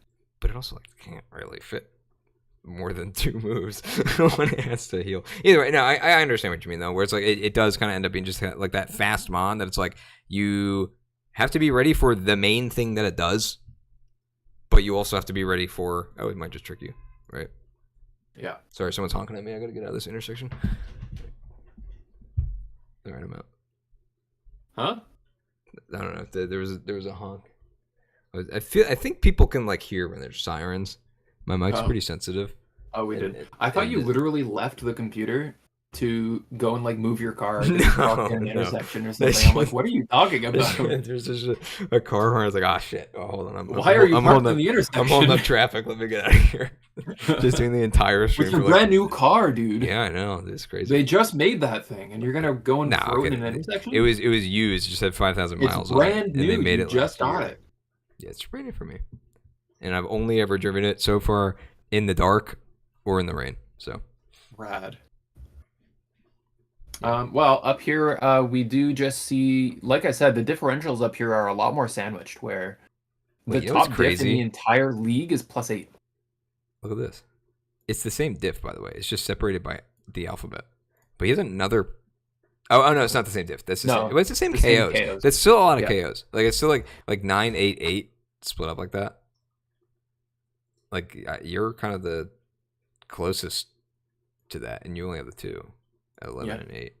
So I've been I don't want to say impressed with Torn because everybody knows what Torn does, but it's been hitting its moves. What can I say? Knock on wood. So just running plot and never missing Bleak Windstorms has been a good strategy. Well, it's better than relying on Hurricane. Yeah, exactly. But anyway, I think that's all we got, really. Yeah. I do want to say before we close anything down, if you missed the beginning of the stream, can you pull up the graphic one more time for the poll? The screenshot of the poll? I think I literally. We have decided that our next off season will in fact be. I'll wait for. What what is that? Not the Smeargle Cup. That's not it. I actually just added the wrong source. That's why. I named the image. That's actually funny. I didn't even consider that that's the name of a different cup that's showing. We were like, all right, here's the cup. It's just not that cup. No, it was supposed to be off-season poll winner. Did I just completely delete the source too? Maybe I did. Oh my god! Right, dude. It was like an invisible box, like in the middle of the screen. I gotta get rid of that cup. Winner is what we will name this one instead of just off-season cups. Honk. There we go. There we go. Right, make it big. So contrary to what you may have just thought you knew, It is not the Smeargle Cup. The Smeargle Cup got Valedian Cup, 7 yay! votes. So we will be running a low-tier draft off-season that'll be like the main off-season event, as well as some other... Shit, Stop dropping your metal pipe, dude. I had to like get out of the intersection, and I can't be doing it all at once. Like I'm running the stream, We're just throwing I'm stuff at you. driving. I have to hold the metal pipe in one hand. Okay, let me finish my announcement, my recap announcement. We'll be doing the low-tier draft as the main event, with side events with being the Meowth Cup and Grookey Cup, and potential for Little Cup things. It's just Little Cup and Low Tier Cup do have a lot of like, it's definitely not overlap. I know that they're very different formats, but most people who voted for Little Cup also voted for Low Tier Cup. Yeah. So hey, everybody's happy. There are mons that would be in both technically. Yeah, there will be a little bit of overlap. Regardless, we do plan on having some side events that are these other cups. Maybe we'll run something else as well in the meantime. Maybe something a little bit more standard. Maybe something more goofy that we didn't poll. I don't know. But there you go. Now you know. I hope to see everybody signing up for that.